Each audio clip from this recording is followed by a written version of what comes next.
சிற்றம்பலம்.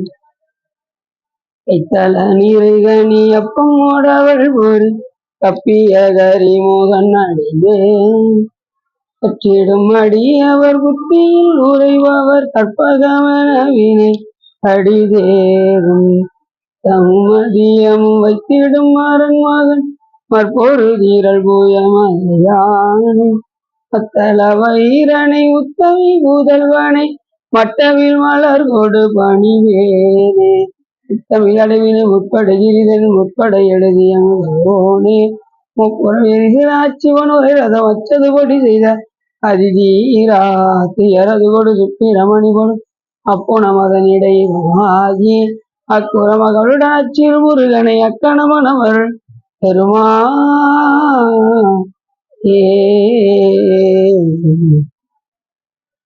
எந்தாயும் எனக்கு அருள் தந்தையும் நீ சிந்தாகுலமானவை தீர்த்தனையாள் கந்த கதிர்வேலவனே உமையாள் மைந்தா குமரா மறைநாயகனே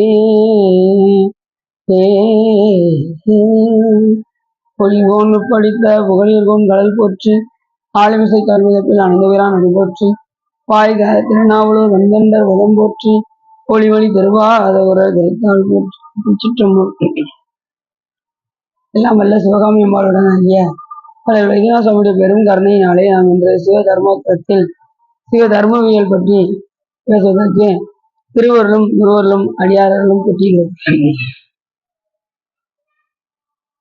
ஏது ஒன்றும் அறிவுலராயினும் ஓதி ஐந்தெழுத்து உணர்வார்களுக்கு பேதமின்றி அவரவர் உள்ளத்தை மாதும் தானும் இருந்து மகிழ்வர் மாற்பேரர் என்று அற்புதமாக பாடுகின்றார் நமது ஞானசம்பந்த பெருமான் கூறுகின்றார். முதலில் என்ன சொல்ல வருகின்றார் என்று சொன்னால், ஏது ஒன்றும் அறிவிலராயினும்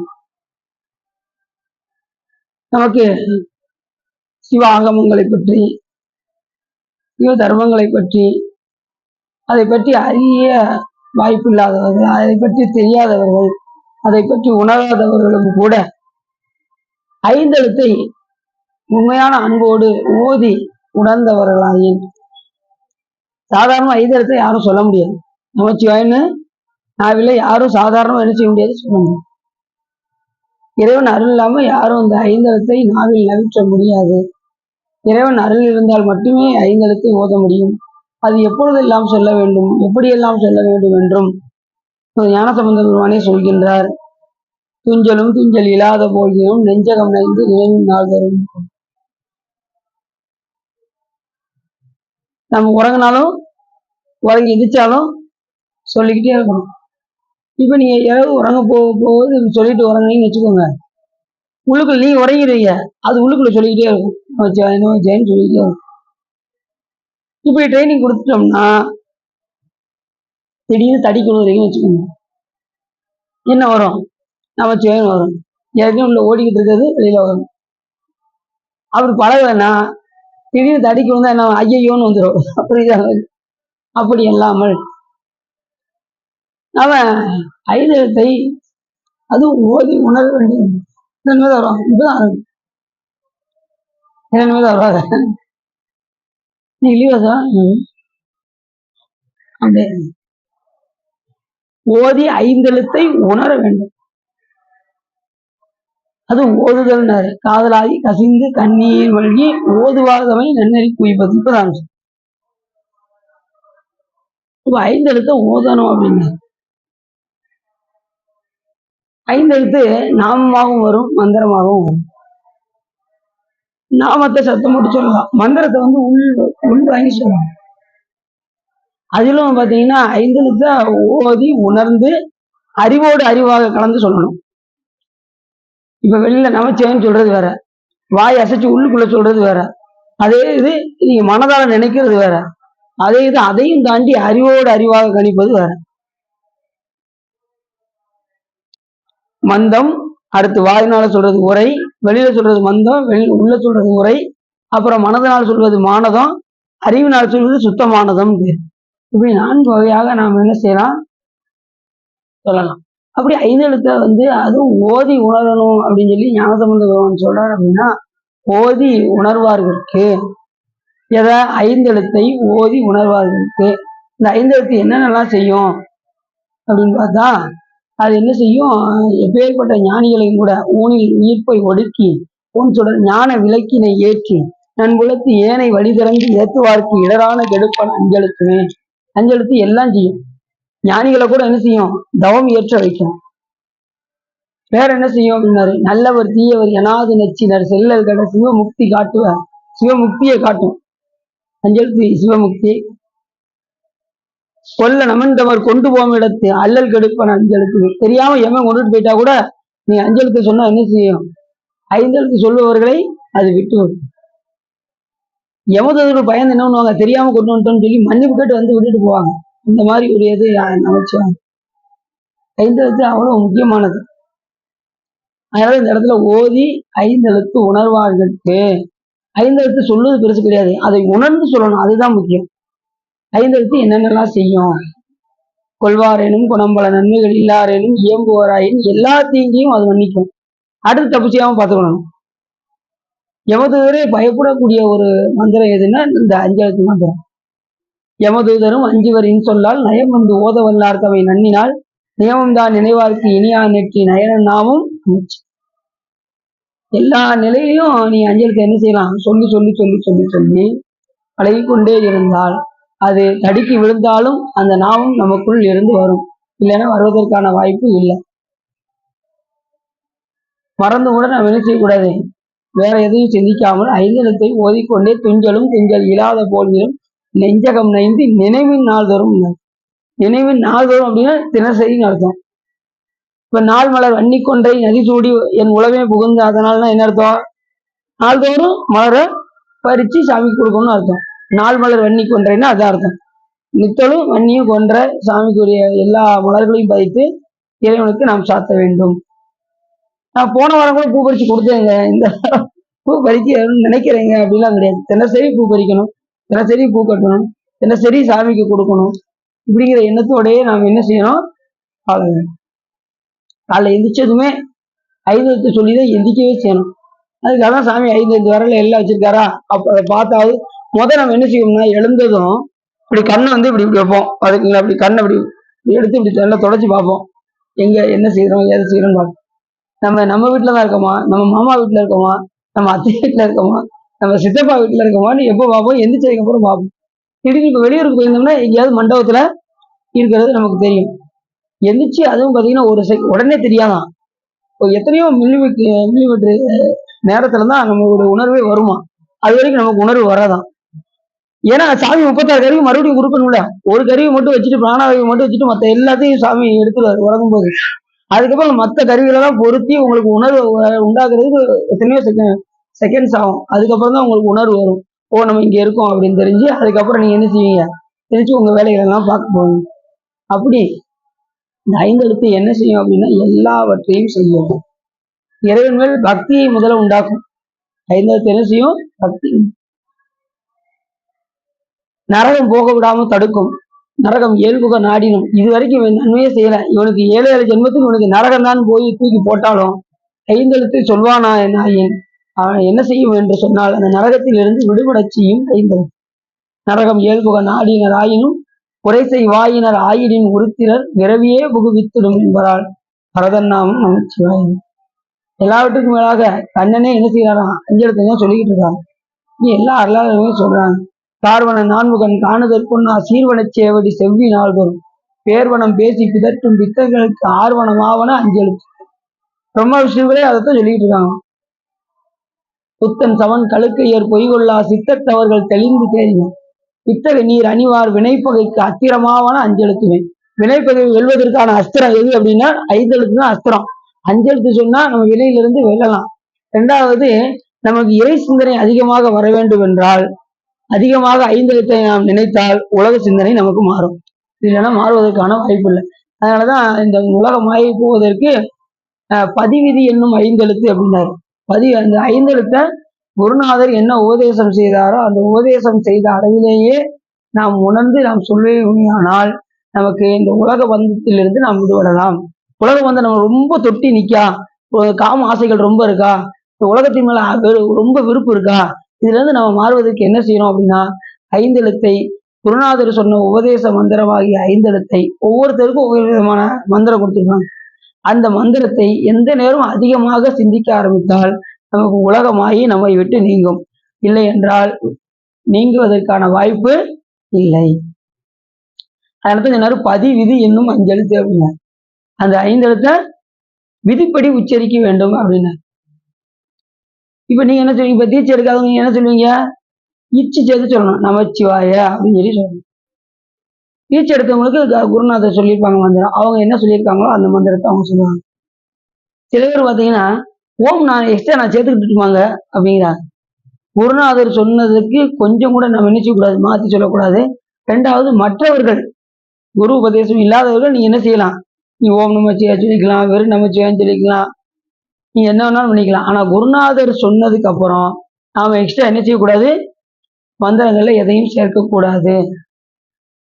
அப்படி ஓதி ஐந்தெழுத்து உணர்வார்களுக்கு வேதமின்றி அவரவர் உள்ளத்தை, வேதம் பார்க்காம இவர் உயர்ந்தவர்கள் இவர்கள் தாழ்ந்தவர்கள், இவர்கள் நல்லவர்கள் இவர்கள் கெட்டவர்கள் என்று பேதம் பார்க்காமல், இவர் தீட்சை எடுத்தவர்கள் இவர் தீட்சை எடுக்காதவர் அப்படின்னா என்ன செய்யக்கூடாது, பேதம் பார்க்கக்கூடாது. பேதம் பார்த்தா நமக்கு இன்னும் அந்த ஞானம் நமக்கு வரலன்னு அர்த்தம். நமக்கு வரவே வராதான். வேதம் பார்த்தா ஞானம் வராது. வேதமின்றி ஞானம் இல்லைன்னு சித்தியார்ல வருது. அப்ப வேதமின்றி ஞானம் இல்லை. வேதமின்றி அவரவர் உள்ளத்தே மாதும் தாமும் மகிழ்வர் மாற்பேரரே. சொல்ற மாதுனா யாரு? உமையம். சாமியும் அம்பாலும் சேர்ந்து யாரு ஓதி ஐந்தெழுத்தை உணர்கின்றார்களோ அவர்கள் வேதம் பார்க்காமல் ஐந்தெழுத்தை யார் சொல்லுகின்றார்களோ அதை சொல்லி உணர்கின்றார்களோ அவர்களுக்கு சிவபெருமானும் உமையம்மையும் இருந்து மகிழ்வர் மாற்பெறரை, அந்த உயிரை மகிழ்விப்பாராம் சிவபெருமான். அப்ப நம்ம மகிழணுமா வேண்டாமா? யாராவது மகிழ்ச்சியை தானே விரும்புவாங்க, துன்பத்தை யாராவது விரும்புவாங்களா? யாரும் விரும்புவாங்க. மகிழ்ச்சி வர வேண்டும் என்றால் ஐந்தெழுத்தை ஓதி உணர வேண்டும். ஓதி உணர்ந்தால் வேதமின்றி அவரவர் உள்ளத்தை அவரவர்கள் மகிழ்ச்சி அடையும்படி சிவபெருமான் அவரவர்கள் உள்ளத்திலே தோன்றி மாதும் தாமும் இருந்து மகிழ்வர் மாற்பேரரே என்று அற்புதமாக சொல்றாரு. யாரு? ஞான சம்பந்தர். மாதுனா யாரு? உமையம். எப்பயுமே சாமி அம்பால புரிஞ்சே இருக்க மாட்டார்.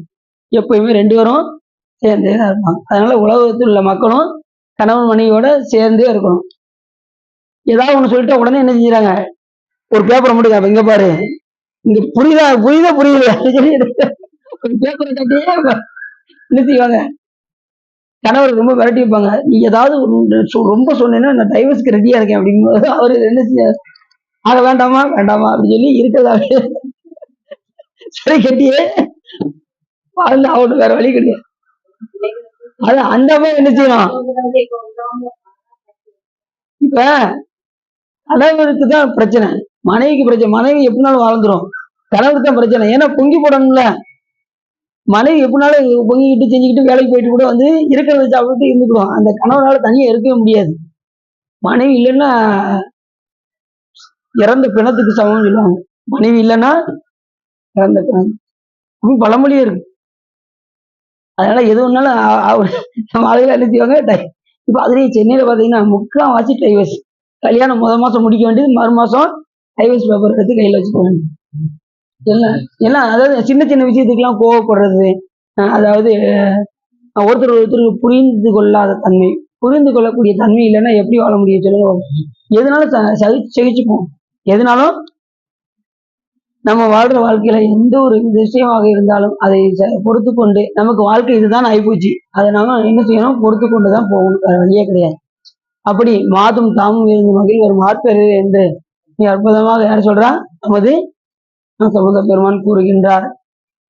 ஓதி ஐந்தெழுத்து உணர்வார்களுக்கு வேதமின்றி அவரவர் உள்ளத்தை மாதும் தாமும் மகிழ்வர் மாற்பெறரே என்று திருமால் பேர்ல இருந்து மிக அற்புதமாக காஞ்சிபுரத்துக்கு போனா கண்டிப்பா அந்த தலத்துக்கு நாம போய் வருவோம். அந்த ஒரு தலத்தை பார்த்தால் காஞ்சிபுரத்துல அத்தனை சிவலிங்கத்தையும் வழிபட்ட பலன் அப்படின்னு சொல்லி நம்ம ஏற்கனவே காஞ்சி புராணத்தை நம்ம பார்த்தோம். திருவள்ளுவர் கூட்டிக்கு போகுது.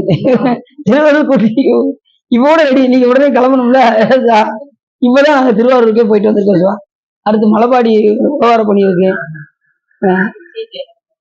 ஸ்ரீசைலம் போட்டிருக்கு, எல்லாத்துக்கும் கிளம்பணும்னு ஆச்சு. இன்னைக்கு நாம பார்க்கக்கூடிய சிவ தர்மோத்தரத்தில் என்று சிவ தர்மவியல் பற்றி 5வதாக சிவ தர்மவியலை பற்றி பார்க்க இருக்கின்றோம்.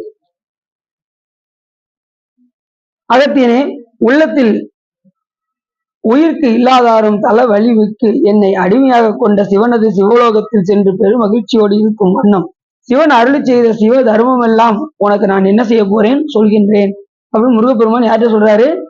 அகத்தியம்கிட்ட சொல்றாரு. என்ன தர்மம் அப்படின்னா,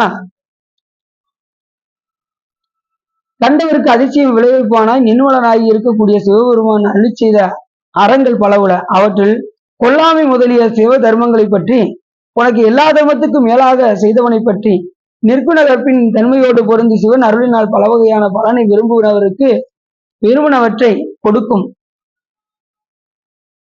அது பற்றி அன்றி தம்மை இயற்றும் அன்பரை நீங்காத உரிமையினால் பிரபாகனாதியாய் தொன்று தொட்டு எண்ணிறந்த காலம் அழகு வர நிலைநிற்று இருப்பது. அதாவது சிவபெருமானை அன்போடு பூசிப்பவர்களும் அன்பு இல்லாமல் பூசிக்கின்றவர்களுக்கும் உரிய சிவதர்மங்களை பற்றி உனக்கு கூறுகின்றேன்.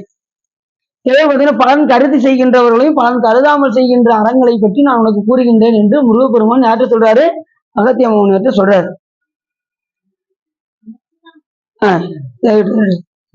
கொல்லாமை முதல்ல என்ன சொன்னாரு? கொல்லாமை அப்படின்னாரு.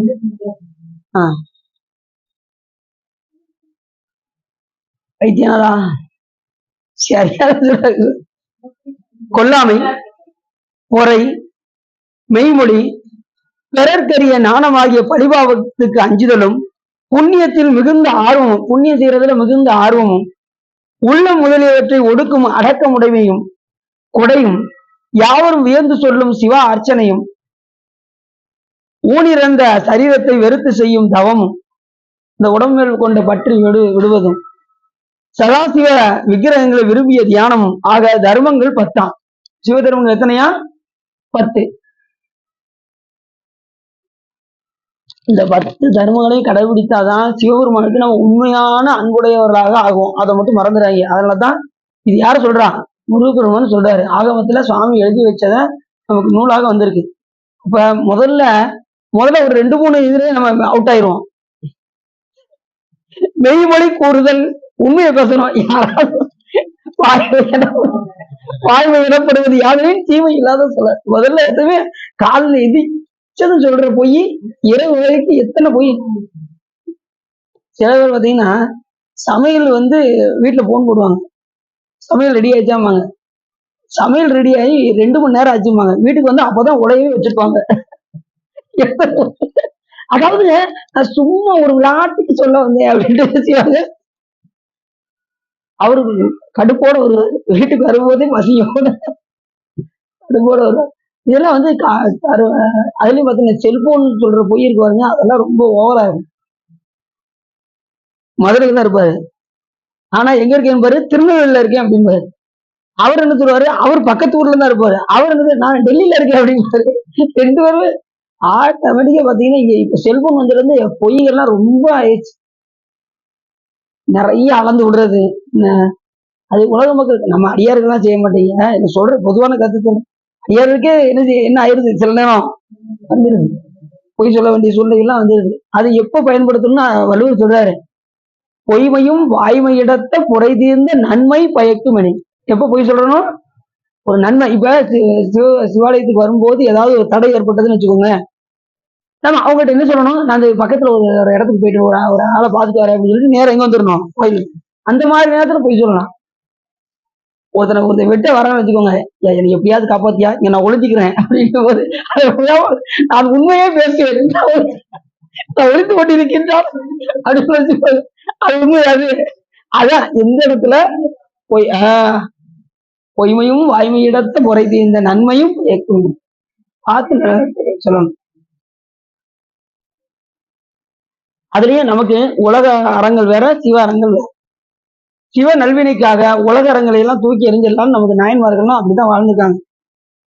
நமக்கு மெயின் என்னன்னா சிவபெருமான வழிபாடு பண்ணணும். அதுக்கு என்ன சூழ்நிலைகள் வந்தாலும் அதெல்லாம் தூக்கி எறிஞ்சிட்டு நம்ம என்ன செஞ்சிடலாம், வழிபாட்டுக்கு வந்துடலாம். சிவ பூஜை பண்றதுக்காக என்ன வேணாலும் செஞ்சு பிற ஊர்களுக்கு போடுறது தடுத்துட்டு கூட நம்ம என்ன செய்யலாம், உட்காந்து சிவ பூஜை பண்ணலாம். சிவ பூஜை தான் முக்கியம், சிவ தர்மங்கள் தான் முக்கியம், சிவாலய வழிபாடு தான் முக்கியம், சிவ அர்ச்சனை தான் முக்கியம். பிற உயிர்களை கொல்லக்கூடாது.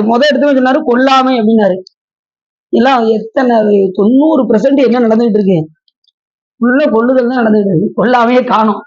அறங்கள் தான் வகுத்து வச்சிருக்காரே வள்ளுவர், அதை கடைபிடிப்பதற்கான வாய்ப்புகள் யார்ட்டையுமே இல்லை.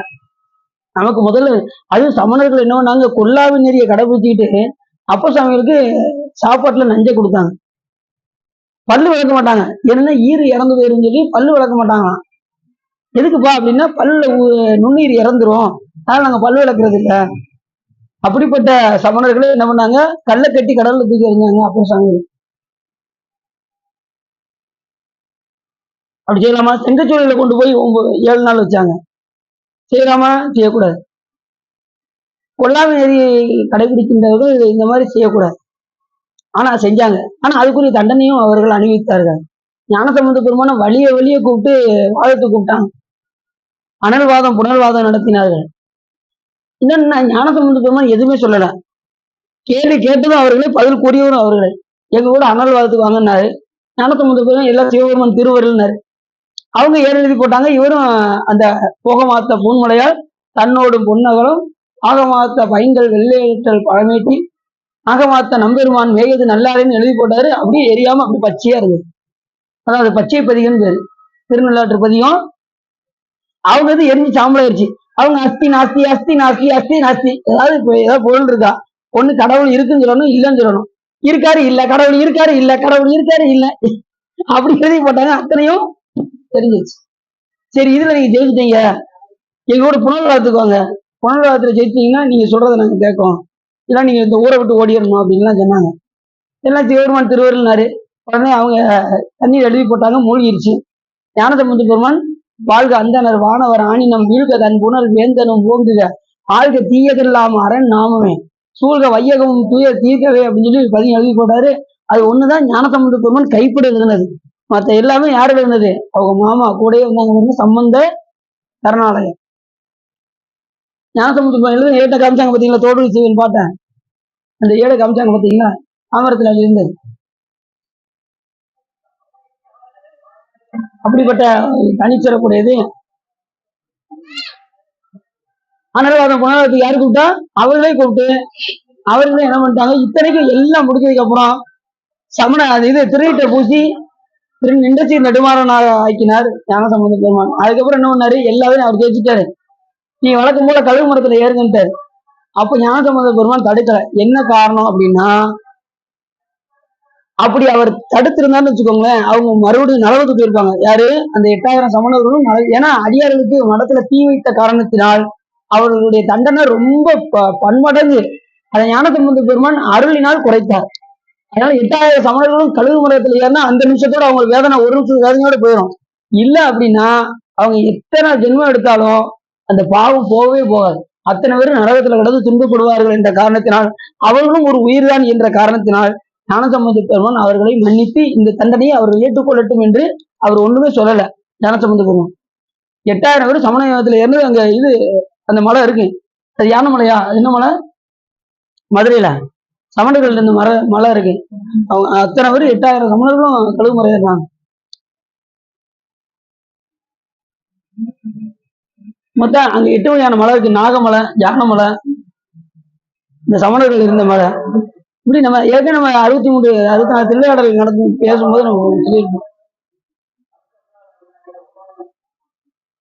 அப்படி முதல்ல என்ன சொன்னாரு, கொல்லாமை,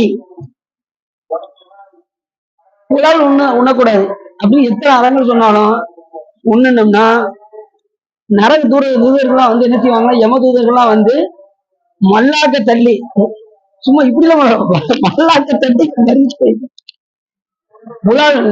பொல்லா புலாலை உண்ணும் புலையரை மல்லாக்க தள்ளி மறைத்து வைப்பாரு அப்படின்னு திருமணம் சொல்றாரு. அதனால புலால் உண்பவர்கள் கண்டிப்பா நரகம், பூஸ்பாண்டு ஊனம் ஒண்ணு உண்டு. அது போக தீயிடை நரகிடைன்னாரு. தீயிடை நரகினா நெருப்புகளை போட்டு சுடுற இதுவும் உண்டான், அதுவும் உண்டு. அதே மாதிரி தன் சதையை அறுத்து தானே சாப்பிடுற இதுவும் உண்டு. இரண்டு இரண்டு வகையான குற்றங்கள், இரண்டு வகையான தீமைகள் அதுல இருக்கான். ஒரு உயிரை கொண்டு சாப்பிடுறவங்களுக்கு இந்த மாதிரி தண்டனை இருக்கான். இது சொல்றீங்க, நான் தெரியாம ஒருத்தர் உன்னை காமிச்சிட்டாரு, நான் தெரியாம பாத்துட்டேன் அப்படின்னு. இந்த இதுலயே நரக தண்டனை கொடுக்காங்க. ஒரு நகரத்துல தவறு செய்தவர்களை குழி தோண்டி வச்சிடறாங்க. நரகம்னா எப்படின்னா அங்க பார்க்க கூட பார்க்க வச்சுட்டாங்க, சுத்தி குழி தோண்டிடுறாங்க. மேல எல்லாரும் கம்பு பெரம்பு வச்சு கையில நிக்காங்க.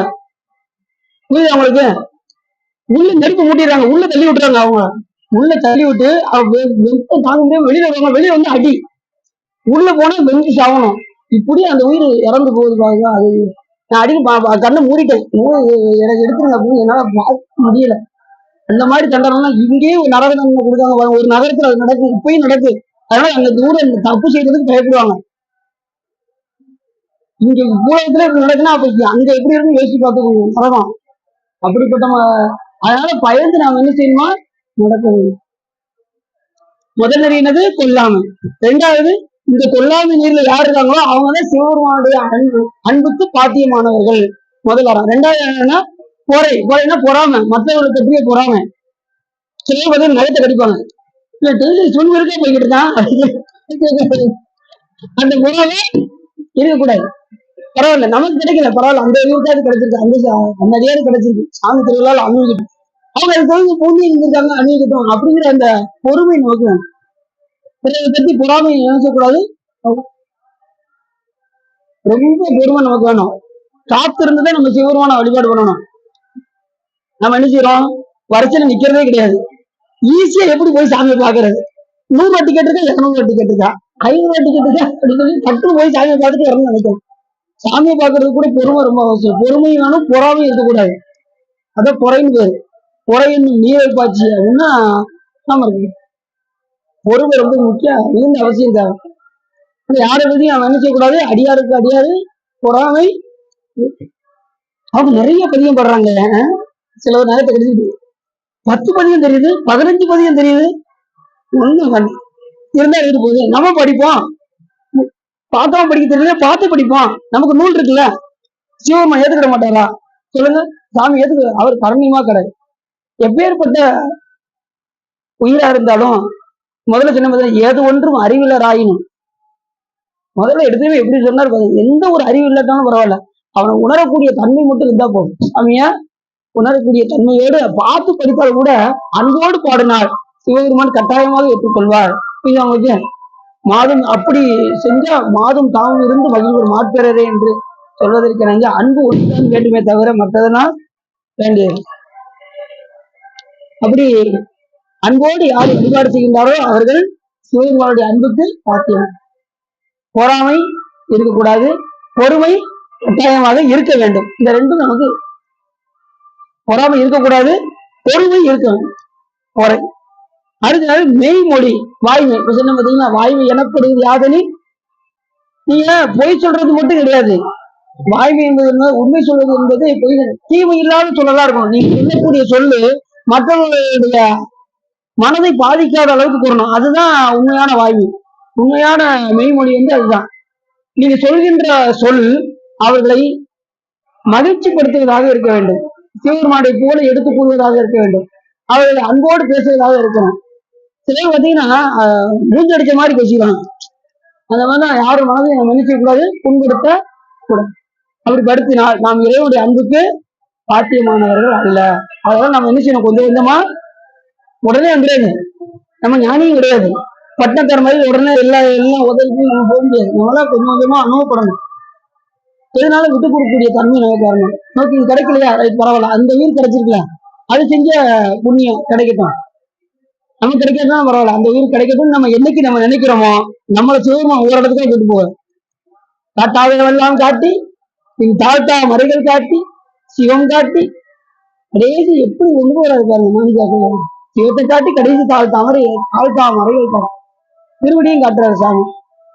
இந்த அளவுக்கு சாமி மேல நமக்கு அன்பு வர வேண்டும். இதெல்லாம் முக்கியமான தேவைகள். இதெல்லாம் முருகப்பெருமான் சொல்றாரு பாத்தீங்க. முதல்ல சொன்னாரு கொல்லாமை, முதல்ல சொன்னால் கொல்லாமை நெறி, இரண்டாவது பொறை, மூணாவது மெய்மொழி. சார் சார் மெய்மொழி ரொம்ப முக்கியம். வாய்மை ஏற்படுவது யாதெனும் தீமை இல்லாத சொல்லலாக இருக்கும். பெரிய பெரிய நாணமாகிய பழி பாவத்துக்கு அஞ்சுதல், தப்பு செய்யறதுக்கு பயப்படணும். தப்பு செய்யறதுக்கு பயப்படணும். இப்போ உங்களுக்கு சொன்ன இல்ல, தப்பு செய்யறவங்க என்ன தண்டனை கொடுத்தாங்க பாத்தீங்களா? அது மாதிரி நல்லா தெரிஞ்சுக்கோங்க. அடியார் நம்ம அடியார் ஆயிட்டோம், சிவருமன் நம்ம எல்லாம் தண்டிக்க மாட்டாரு இல்லைங்களா? நம்ம அடியார் ஆயிட்டோம், நம்மள சிவருமன் நம்ம எல்லாம் தண்டிக்க மாட்டாரு. உலக மக்களுக்கு தான் எல்லா தண்டனையும், நம்ம எல்லாம் ஜாலியா இருக்கோம் அப்படின்னு மட்டும் நினைச்சாங்க. தயவு செய்து மொத்தம் அடி நமக்கு தான். நல்ல என்ன செய்யணும், பாவம் செய்யறதுக்கு ரொம்ப பயப்படும். ஏன்னா ஒருத்தவங்க வந்து நம்ம திருநீர் வாங்கி பூசுறாங்க, வைக்கிறாங்க, நம்ம சிவ பூஜை பண்றோம். அப்ப நம்ம எப்படி இருக்கணும் யோசிச்சு பாருங்க. மற்றவர்களுக்கு உதாரணமாக இருக்க வேண்டுமே தவிர நம்ம மற்றவங்க சொல்ற அளவுக்கு நாம் என்ன செய்யக்கூடாது, நடந்து கொள்ளக்கூடாது. அப்ப பரிபாவம் செய்யறதுக்கு ரொம்ப அஞ்சணும். சாமி அன்போடு வழிபாடு செய்யாத நம்ம பிறருக்கு என்ன செய்ய முடியும், திருநீரை பூச முடியும். ஒருத்தவங்க திருநீர் பூச வராங்க, அவங்க வந்து திருநீர் பூசைங்க, நீங்க உண்மையா இருந்தாதான் பூச முடியும். சிவபூஜை பண்ணாதானே பூச முடியும். சிவபூஜை உண்மையான உணர்வோடு பண்ணாதான் நம்ம பிறருக்கு என்ன செய்ய முடியும். பட் அதுல திருநீர் பூசை சொல்றாங்க. ஏன் நம்ம பூசுறோம், சிவருமான தொட்டு பூசிட்டு வர்றதுனால நான் அடியை பூசுறேன். இல்லைன்னா அடி பூசுறதுக்கு தகுதி கிடையாது. சாமியை திருவடியை தொட்டு பூசுகின்ற காரணத்தினால் நீங்க பூச சொல்றதுனால நான் அடியில் என்ன செய்யறேன், இல்லைன்னா அடியில் பூச தெரியாது, கையில கொடுத்துருங்க அடியில். ஏன்னா திருவேணி தொட்ட காரணத்தினால் அதனாலதான் எல்லாரும் என்ன செய்யறாங்க, திருநீர் வாங்கி. ஏன்னா இப்ப வந்து நம்ம சிவமா வரோம், அப்படிங்கும்போது அந்த திருநீர் பூசும்போது சாமியே பூசுறான்னு நினைக்கிறவங்களும் என்ன செய்யணும்னா, திருநீர் வாங்கி பூசுறவங்களும் சிவபெருமான் பூசுறான்னு நினைக்கணும். பூசுறவங்களும் இது நாம பூசல, சிவபெருமான் நமக்குள்ள இருந்து பூச வைக்கிறாருன்னு நினைக்கணும். புரிஞ்சுச்சா? அந்த உணர்வோடு தான் இருக்கணும். என்கிட்ட அந்த உணர்வோடு இருந்துச்சு வச்சுக்கணும். நாங்க உணர்வு இருந்துச்சுன்னா அடுத்த நிமிஷமே நம்ம அதுக்கு தகுதி இல்லாதவங்களா ஆக்கிடுவாரு சாமி. சாமி கரணியமா கிடையாது, அப்படி செய்ய மாட்டாரு. இருந்தாலும் நாம என்ன எப்படி நடந்துக்கணும் அப்படின்னா, உண்மையான உணர்வோடு எல்லாம் சிவபெருமான் திருவருதான் என்று நாம பூசும்போது சிவமா இருந்து பூசணும். வாங்குறவங்களும் அவங்க சிவமாக நினைத்து வாங்க. அப்ப பழிபாவத்து ஆமா அப்படியே அல்லாதவங்கிட்ட நீங்க வந்து நீங்களே மத்தவங்க பூசணும். தீட்சை எடுக்காதவங்க நீங்க பூசலாம், தீட்சை எடுத்தவங்க பூசலாம். தீட்சை எடுக்காதவங்க நீங்க பூசலாம், தீட்சை எடுக்காதவங்க நீங்க வாங்கி பூசக்கூடாது. அது அரங்கம் சொல்லுது. அது மாதிரி சிவபூஜை எடுத்தவங்களுக்கு சமய நிச்சயக்காரங்களும் பூசலாம், சமய நிச்சயம் எடுத்தவங்க சிவபூஜைக்காரங்களும் பூச முடியாது. அப்படி ஒரு அது சைவ சமய நெறி வருது. அது நம்ம ரெண்டாவது பார்ப்போம். ஒரு மூத்தவங்க இருக்காங்க, அவங்க ருத்ராஜ மாலை இருக்காங்க, திருநெல் பூஜிருக்காங்க, அவங்க தீட்சை எடுக்கிறதுனா கூட அந்த இடத்துல நம்ம என்ன எப்படி பார்க்கணும் அப்படின்னா, எவரேனும் விளையாடத்திட்ட திருநீரும் சாதனமும் கண்டால் ஊழி ஓராது அவரவரை கண்ட போது இதன் நடுவே திறன் நிறைந்து அவங்கள ஈசனாக பார்க்கணும். அவ்வளவுதான். ஏன்னா தீட்சை இருக்கிறதுனாலும் அவங்க அணிந்திருக்கக்கூடிய வேடத்துக்கு மரியாதை கொடுத்து நம்ம திருநீர் பூசிக்கணும். முதல்ல கொல்லாமை நெறி, அடுத்து பொறைமை, அடுத்து மெய்மொழி, அடுத்து பெருதற்கரிய நாணமாகிய பழிபாவத்துக்கு அஞ்சுதல். அப்ப தப்பு செஞ்சா என்னென்ன தண்டனை, உலக மக்களுக்கு சாதாரண தண்டனை தான். ஆனா நம்ம தப்பு செஞ்சா அண்டகாசுரன் ரொம்ப கொடுமை செய்வான். சிவபூஜை அப்படி பண்ணுவாரு. இப்ப இன்னைக்கு நிறைய பார்த்தா சிவபூஜை பண்றவங்க தப்பு செஞ்சா என்னென்ன அப்படின்னு வரப்போம். சிவபூஜை பண்ற அண்டகாசுரன் என்ன பண்ணா, தேவங்களை ரொம்ப துன்புறுத்தினான்.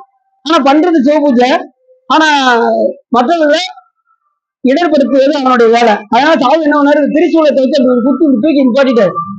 எங்க திருக்கோயிலூர்ல அப்படி தூக்கி நிப்பாட்டி அவன் கதருவான், தாங்க முடியாம கதருவான். ஆனா அவன் தண்டனை முடிந்த அடுத்த நிமிஷமே சாமி அவன் செய்கின்ற சிவபூஜையை வைத்து அடுத்த நிமிஷம் மோட்சத்தை வைப்பார். அப்ப சிவபூஜைக்கும் பலன் உண்டு, அதே மாதிரி செய்யற தப்புக்கும் பலன் கண்டிப்பா. அதனால பழிபாவத்துக்கு நாம் என்ன செய்யணும், அஞ்ச வேண்டும். தைரியமா என்ன செய்யக்கூடாது, நம்ம அடியார் ஆயிட்டோம், நம்ம சிவபெருமான் ஒண்ணும் பண்ண மாட்டாங்க மட்டும் நினைச்சாங்க.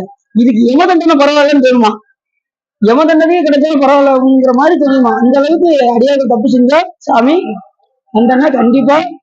அதனால ரொம்ப பழிபாவத்துக்கு அஞ்சுதான் இருக்கும். அப்படி உள்ளவங்க சிவபெருமானுடைய அன்புக்கு பாத்தியமானவர்கள். மொத்தம் என்ன சொன்னோம், கொல்லாமை. ரெண்டாவது என்ன சொன்னோம், பொறையும்.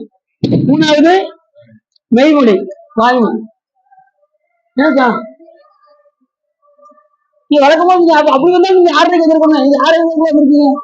சரி, அடுத்து புண்ணியங்களை மிகுந்த ஆர்வத்தோடு செய்யணும். சிவபுண்ணியத்தை எப்படி செய்யணுமா? மிகுந்த ஆர்வத்தோடு செய்யணுமா. ஆதரவு, புண்ணியங்களில் மிகுந்த ஆதரவு. இப்ப இன்னைக்கு காலையில எரிச்சிட்டோம், காலை எந்திரிச்சு சாமி நினைச்சு அஞ்சலத்தை நினைச்சு திரும்பி சார் அஞ்சலத்தை சொல்லி போய் பல்லு விளக்குறது, அஞ்சலத்தை சொல்லி வெளியில வந்து உறங்குறதுக்கு முன்னாடி அஞ்சலத்தை சொல்றது, உறங்குறதுக்கு பின்னாடி அஞ்சலத்தை சொல்றது, இதெல்லாம் சிவபுண்ணியம். அதுல ஆர்வம் அதிகமா இருக்கும். உறங்குவதற்கு முன்னும் பின்னும், சாப்பிடுவதற்கு முன்னும் பின்னும். அடுத்து ஒரு நாளைக்கு எத்தனை வேலை சாப்பிடுறீங்க? 3 வேலை சாப்பிடுறீங்க. 3 வேலையும் உறங்கு சாப்பிடுவதற்கு முன்னும் பின்னும் அஞ்சலத்தை சொல்லி திருநீர் பூசி தான் உட்காரணும். பீச் எடுத்தவங்களுக்கு நிறைய நெறிகள்லாம் இருக்கு. நாம அதையே கடைபிடிக்கிறோம். எனக்கு மூளை காலை விட்டு போக வேண்டியது அதையே எடுத்து உறங்குவதற்கு முன்னும் பின்னும் திருநீர் பூசி அஞ்சலத்தை ஓதணும். அப்படி புண்ணியம் செய்யறதுல மிகுந்த ஆதரவு இருந்துகிட்டே இருக்கணும். ஆனா அது புண்ணியம் எழுதிக்கின்றது செஞ்சா நமக்கு இந்த புண்ணியம் கிடைக்கும் நினைக்க கூடாது. புண்ணியம் நிறைய செய்யணும், சிவ புண்ணியங்கள் செஞ்சுக்கிட்டே இருக்கணும். இந்த புண்ணியம் இந்த காரியம் செய்தால் நமக்கு சிவபெருமான் இந்த பலனை கொடுப்பாருங்கிற நினைப்பு மட்டும் இருக்கக்கூடாது. அவ்வளவுதான். புண்ணியம் அதிகமா பண்ணணும். வாய்ப்பு கிடைக்கும்போது டக்குனு ஒரு புக்கை எடுத்து ஒரு அடியாருக்கு தானம் கொடுக்கணும்னு நினைச்ச மாத்திரத்துல செஞ்சிடணும். கொஞ்சம் யோசித்தீங்கன்னு வச்சுக்கோங்க, உங்களால செய்ய முடியாது.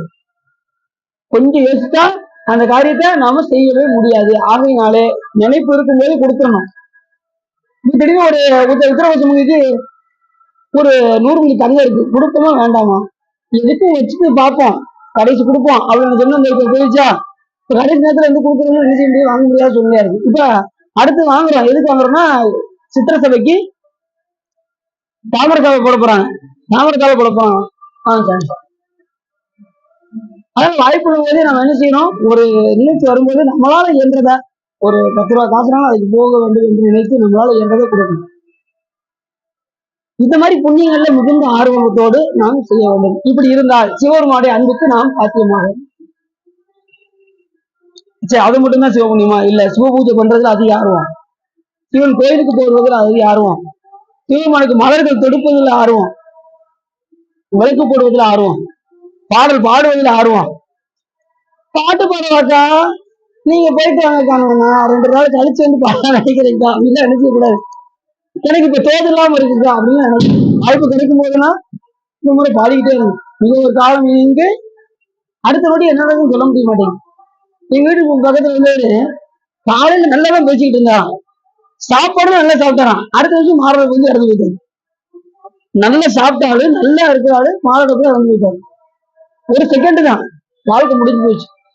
அப்ப இருக்கும்போது நம்ம என்ன செய்யணும், இறைவனை காற்றுள்ள போது இறைவனை நாம் கூட்டு கொள்ள வழிபாடு செய்து வைக்க வேண்டும். உள்ளம் முதலியவற்றை ஒடுக்கும் அடக்கமுடைமை. அடக்கமுடைமை, இந்த அடக்கம் ரொம்ப முக்கியமானது. எதுலையுமே ஒரு அடக்கம் நமக்கு தேவை. இப்ப இவர் சொல்லுவாரு, நிறையில் கடங்கியாது அடங்கியான் தோட்டம் மலையிலும் ஆன பெரிது அப்படிங்கிறார் வள்ளுவர். ஒருத்தன் தான் வகுத்த வழியில இப்படிதான் நடக்க வேண்டும் என்று வகுத்து அதன் வாழ்க்கையில் வருகின்ற அவனுடைய முயற்சி எப்படிப்பட்ட முயற்சியா, மலையை விட பெரியது அப்படிங்க. சேக்கில சாமிகள் வந்து சிறு பிள்ளையா இருக்கும்போது அவங்க அப்பா கிட்ட அரசர் அனவாயச்சவன் 3 கேள்வி கேட்பார். அது தெரியாம கடலை விட பெரியது எது, மலையை விட பெரியது எது, உலகத்தை விட பெரியது எதுன்னு இவர் அப்படியே தகச்சிட்டு வந்துட்டே இருப்பாரு. சேக்கில சாமி அருள்மொழி தேவரா இருப்பார். அருள்மொழி தேவர் அவர் பேர் வந்து அப்ப அருள்மொழி தேவர் தான். மந்திரி ஆனதுக்கு அப்புறம் தான் அவர் சேர்க்கணும். அப்ப ஏன் வருத்தப்படுறீங்க அப்படின்னதும், இல்லப்பா அரசர் 3 கேள்வி கேட்டாரு, திகச்சிட்டு இருக்கேன். எங்க அந்த கேள்வியை சொல்லுங்க அப்படின்னதும், கடலை விட பெரியது எது, மலையை விட பெரியது எது, உலகை விட பெரியது எது அப்படின்னதும் உடனே அவரு, இப்ப இது ஒரு ஈஸியான கேள்வி. அருள்மொழி தேவர் என்ன பண்ணாரு, ஈஸியான கேள்வி 3 கேள்வி நான் சொல்றேன் பாருங்க அப்படின்ட்டு சொன்னாரு. பயன் தூக்கார் செய்த உதவி நயன் தூக்கின் நன்மை கடலில் பெரிது. பயன் கருதாமல் செய்கின்ற உதவி இருக்கு பார்த்தீங்களா, பெரியது. அதாவது ஒருத்தருக்கு நீங்க செய்யற உதவி நாளைக்கு அவங்க எது செய்வாங்கன்னு இல்லாம எந்த பயனையும் கருதாமல் நீங்க செய்கின்ற உதவி, ஏதோ நம்மளால எழுத கொடுத்து அவன் எப்படியாவது உயிரை காப்பாற்ற வைப்போம். இன்னைக்கு நம்ம செஞ்சா நாளைக்கு அவன் ஏதாவது நமக்கு கொடுப்பான்னு நினைச்சு செய்யாம நம்மளால முடிந்த உதவி பெறுவதற்கு செய்து எந்த பலனையும் எதிர்பாராமல் செய்கின்றவனுடைய உதவி எதோட பெரியதா, பயன் தூக்கார் செய்த உதவி நயன் தூக்கி நன்மை கடலிலும் பெரியது. ரெண்டாவது சொன்னாரு, இப்ப கடலோட பெரியது இதுதான்ப்பா அப்படின்னாரு. அப்படியா? அப்புறம் அடுத்த கேள்வி என்னன்னு கேட்டாரு. மலையோட பெரியது அப்படின்னாரு. காலத்தினால் செய்த உதவி சிறிதனும் ஞானத்தின் மான பெரியது அப்படின்னாரு. ஒரு காலத்தினால் கட்ட நேரத்துல ஒவ்வொருத்தர் போய் உதவி செய்யணும். ஒரு ஆபரேஷனுக்கு பணம் வந்து உங்ககிட்ட கேட்காரு, உங்ககிட்ட இருக்கு. இப்ப ஒரு 1000 ரூபாய் கொடுத்தேன்னா எப்படி அந்த கவர்மெண்ட் ஹாஸ்பிட்டல் சேர்த்திருக்கேன், ஒரு 1000 ரூபாய் கொடுத்தேன்னா எப்படியாவது பிழைக்க வச்சிருக்கு. இந்த சுத்தி இருக்கிற ஆளுகளுக்கு 200 300 கொடுக்க வேண்டியிருக்கு. ஒரு 1000 ரூபாய் கொடுத்தீங்கன்னா இந்த உயிரை எப்படியாவது காப்பாத்திருன்னு சொல்லும் போது கேட்ட ரூபாய் இல்லைன்னு சொல்லிட்டு ஆளு உயிரெல்லாம் போனதுக்கு அப்புறம் அது இப்ப எப்படி அந்த ஒரு 1000 ரூபாய் இருக்கு இந்த வச்சுக்கிறியா அப்படின்னு இதெல்லாம் பயன் இருக்கான். கட்ட நேரத்துல உதவி பண்ணாம உயிர் போனதுக்கு அப்புறம் உதவி பண்ணி என்ன செய்ய முடியும் சொல்லுங்க பாப்போம். அதை செய்யற உதவி என்ன செய்யணுமா, காலத்துக்கு உதவி செய்யணுமா, அவங்க தக்க நேரத்துல உதவி செய்யணும். இப்போ கை காலம் உடஞ்சிருக்கு, மாவு கட்டு போட வேண்டியிருக்கு, அவங்ககிட்ட திட்டு வசதி இல்ல, ஏதாவது கொடுத்து உதவி பண்ணணும்ல, அந்த நேரத்துல உதவி பண்ணணும். அவங்க எல்லாம் முடிஞ்சு காலெல்லாம் முடிஞ்சதுக்கு அப்புறம் வந்து அவங்க கொடுத்தா என்ன கொடுக்காட்டி என்ன சொல்லுங்க பாப்போம். அதான் காலத்தினால் செய்த உதவி சிறிதனும் ஞானத்தின் மான பெரிது. அது உலகை விட பெரியதான். காலத்தினால் செய்த உதவி ஞாபகம் என்ன அர்த்தம், உலகம். மூணாவது என்ன சொன்னாரு, மழையை விட பெரியது. பயன்துக்கார் செய்த உதவி அவன் நிலையில் கலங்கியாது அடங்கியான் தோற்றம் மழையிலும் அவன் தான் செய்த வழி வகுத்த வழியில் நின்று அவனுடைய வாழ்க்கையினுடைய முயற்சி இப்படித்தான் வாழ வேண்டும், இப்படித்தான் செய்ய வேண்டும் என்று அந்த தொகுத்து வாழ்கின்றவங்க அவனுடைய முயற்சி எதோட பெரியது, மழையோட. அது அடங்கியான் தோற்றம், அடக்க முடிவையோடு இருக்கின்றவனுடைய நல்ல உயர்ந்தவங்க பாருங்க, ரொம்ப அடக்கத்தோட இருப்பாங்க. இந்த ஒண்ணு இல்லாதான் வேற என்ன செய்வாங்க, பீட்டை பண்ணிக்கிட்டே இருப்பாங்க. சார் இந்த நடுத்தரத்தில் உள்ளவங்க தான் என்ன செய்யறாங்க, ரொம்ப பீட்டை பண்றாங்க. இந்த உயர்ந்தவங்க கூட என்ன செய்யறாங்க, உயர்ந்துட்டு அடக்கத்தோட இருக்காங்க. இது எப்படி உயர்ந்தா, இவனுக்கு எப்படி பொங்கலா வந்துச்சு அப்படின்னு சொல்லி என்ன செய்யறாங்க, வீணா அவங்க குற்றம் சொல்லி சொல்லி சொல்லி எப்படி முன்னேறிக்க முடியாது, உயர்ந்திருக்க முடியாது அப்படின்னு சொல்லிட்டு இப்படி இருக்க வேண்டியதான். அவன் இருக்க உயர்ந்துட்டு போயிட்டே தான் இருக்கும். அவனுடைய வாழ்க்கையினுடைய முயற்சி உயர்ந்து கொண்டேதான் சார். 3 கேள்வி பதில் சொல்லிட்டாரா, யார் சொன்னா, சைக்கிளா 3 கேள்வி பதில் சொன்னாரு. உடனே அவர் என்ன பண்ணாரு, அவன் சரியான ஆளு, உன்னுடைய பையனை நம்ம அமைச்சர் ஆக்கிறோம்னு சொல்லி யாரு அனுபவிச்சோம் அமைச்சர் ஆகணும். அதுக்கப்புறம் தான் அவரு அனுமதித்தவர் சைக்கிளாசாங்க. அப்பதான் அவர் என்ன பண்ணாரு, அவகதையா படிச்சுக்கிட்டு இருந்தாரு. சீவக சிந்தாமணி கூட காமனோட எடுத்து படிச்சுட்டு இருந்தாரு. யாரு, அரசர். ஏன்னா அரசர் எவ்வளியோ அவ்வளியே மக்கள். அப்ப மக்கள் என்ன பண்ண படிப்பாங்க, காமனோட படிப்பாங்க. அப்படித்தான் ஆகும். இப்ப அரசர் என்ன ஆணையிடுறாரோ அது வழியா மக்கள் நடப்பாங்க. அதனால இத பார்த்த சைக்கிளசாமி என்ன பண்ணாரு, அவநூல் படிக்காதீர்கள் அப்படின்னாரு. சிவநூல் படிங்கள் அப்படின்னாரு. அப்ப யோசிச்சேன், அனுபவிச்சோம். அவநூல் இதுவாயி சிவநூல் எது அப்படின்னாரு. அப்பதான் 63 நாயன்மார்கள் எடுத்து காமிச்சு இதை படிங்க அப்படின்னாரு. அப்ப அதை எனக்கு ஏற்றி தாருங்கள் அப்படின்னாரு. அதுக்கு சாமியோட கருணை வேணும் அப்படின்னாரு. அது செய்வதற்கு என்ன உதவியா இருந்தாலும் நான் தர்றேன், அதுக்கு பண பொருள் எல்லாமே தரேன்னு சொல்லி அவருக்கு குதிரை மேல உட்கார வச்சு பணம் பொருள்லாம் கொடுத்து சிதம்பரத்துக்கு அனுப்புனாரு. சிதம்பரத்துல போய் சிதம்பரத்தினுடைய எல்லையில இருந்து விழுந்து வணங்கிட்டு தான் உள்ள போனாராம். நம்ம சிதம்பரத்துக்கு போனோமா, எல்லை எங்கேயாவது பார்த்தோமா, நேர உள்ள அங்கே விட்டோம். சரி, இறங்கினதுக்கு அப்புறமா எல்லாம் தரிசனம் பண்ணீங்களா, பண்ணிருப்பீங்க. இறங்கினதுமே என்ன செய்யணும், அந்த மண்ணை வந்து முதல்ல விழுந்துக்கணும். திருவாரூர் இறங்குனீங்களா, எல்லாம் விழுந்து கும்பிட்டீங்களா, விழுந்து கும்பிடணும். அந்த மண்ணை விழுந்ததுமே முதல் விழுந்து புண்ணியத்தலங்கள் எல்லாத்தையுமே நாம் என்ன செய்யணும், விழுந்து வணங்கிதான் நாம் இந்த நகருக்கு நாம் செல்ல வேண்டும். எல்லையை பார்த்ததுமே விழுந்து வணங்கணும். அப்படின்னா அந்த ஊருக்குள்ள போனா கண்டிப்பா என்ன செய்யணும், விழுந்து வணங்கி அப்படி வணங்கிதான் நம்ம உள்ள போனோம். அப்படி சைக்கிளாசாமி போனாரு. ஒன்று தெரியாமல் திகைத்தார். உடனே சாமி என்ன பண்ணாரு, உலகலாம் அப்படின்னு எழுதிட்டாரு. எல்லாத்துக்கும் ஒரு ஒரு எழுத்து தான் எடுத்து கொடுத்தாரு சாமி. ஒண்ணு கொடுத்தா ஒரு வார்த்தையை எடுத்து கொடுத்தாரு. அது இல்லை அந்த வருஷம் கரெக்டா தில்லையால் அந்தரதம் அடியாக்க முடியாது சாமி முழுசு எடுத்து கொடுத்தாரு. மற்றதுக்கு உலகம், முத்து முத்தாக பாடு, முத்தை தரு அப்படின்னாரு. அதே மாதிரி இது பித்தா அப்படின்னு ஒரு வார்த்தை தான் எடுத்து கொடுத்தாரு. ஆனா தில்லையால் அந்தனுக்கு மட்டும் 3, ஏன்னா அது அடியார்களை பத்தி பாடுறது. அதுக்கு சிவபெருமான் எப்படி இறங்கியிருப்பாரு சொல்லுங்க பார்ப்போம். அடியார்களை பத்தி பாடினா சிவபெருமானுக்கு ரொம்ப பிடிக்கும். அதனால தில்லைவாள் அந்தனதம் அடியாருக்கு எடுத்து கொடுத்தாரு. அடியாருக்கும் அடியார்னா அதுல சிவபெருமானும் ஒருவர் அப்படிங்கிறத மறந்துடணும். எல்லாத்துலயும் சிவபெருமான் ஒரு ஆளாக ஆகிவிடுவார். அடியார் கூட்டத்திலயும் இருக்காரு, அந்தர்கள் கூட்டத்திலயும் இருக்காரு, திருமுறை ஆசிரியர்லயும் இருக்காரு. இப்படி எல்லாத்துலயும் சிவபெருமான் விலகி தோன்றுகின்றார். அப்படிப்பட்ட கருணாமூர்த்தி எல்லாத்துலயும் என்னை சேர்த்துக்கோங்கப்பா, என்னையும் ஒரு ஆளை சேர்த்துக்கோங்க அப்படின்னு இப்படி எந்த தெய்வமாவது சொல்லுமா? பேசுங்க. எந்த சாமியுமே இப்படி சொன்னதே கிடையாது. நம்ம சிவபெருமான் தான் அப்படி சொல்றாரு. அற்புதத்தையும் இதனில் மற்றும் உண்டோ, அன்போடு தன்னை ஐந்தெழுத்தின் சொற்பதத்தில் வைத்து உள்ளம் அல்லூரும் தொண்டருக்கு என் திசை கனகம். இந்த அடியாரை கேட்டாங்கன்னா தொண்டருக்கு என் திசை கனகம், 8 திசையிலும் ஒண்ணும் பொருள் வந்து கொடுப்பாராம் சாமி. பற்பத குவையும் பைம்பொன் மாளிகையும், மாளிகையில தங்க போறான். பைம்பொன் மாளிகையும் பவளவாயவர் பனைமுளையும் கற்பக பொழிலும் முழுதும் கங்கை கொண்ட சோலை சிறத்தானே, நினைத்த மனைவிய சாமி அடைய வைப்பாராம். பவளவாயவர் பனைமுளையும் கற்பக பொழிலும் முழுதும் கங்கை கொண்ட சோலை சிறத்தானே. அப்படிப்பட்ட ஒரு கருணைமா கடல் சிவபெருமான். அதனாலதான் அற்புதத்தையும் இதனில் மற்றும் உண்டோ அப்படின்னாரு பாட்டு. சரி, அடக்கமுடையை பத்தி நம்ம ஒரு நாள் முழுக்க பேசலாம், அவ்வளவு விஷயம் இருக்கு அடக்கமுடைமை.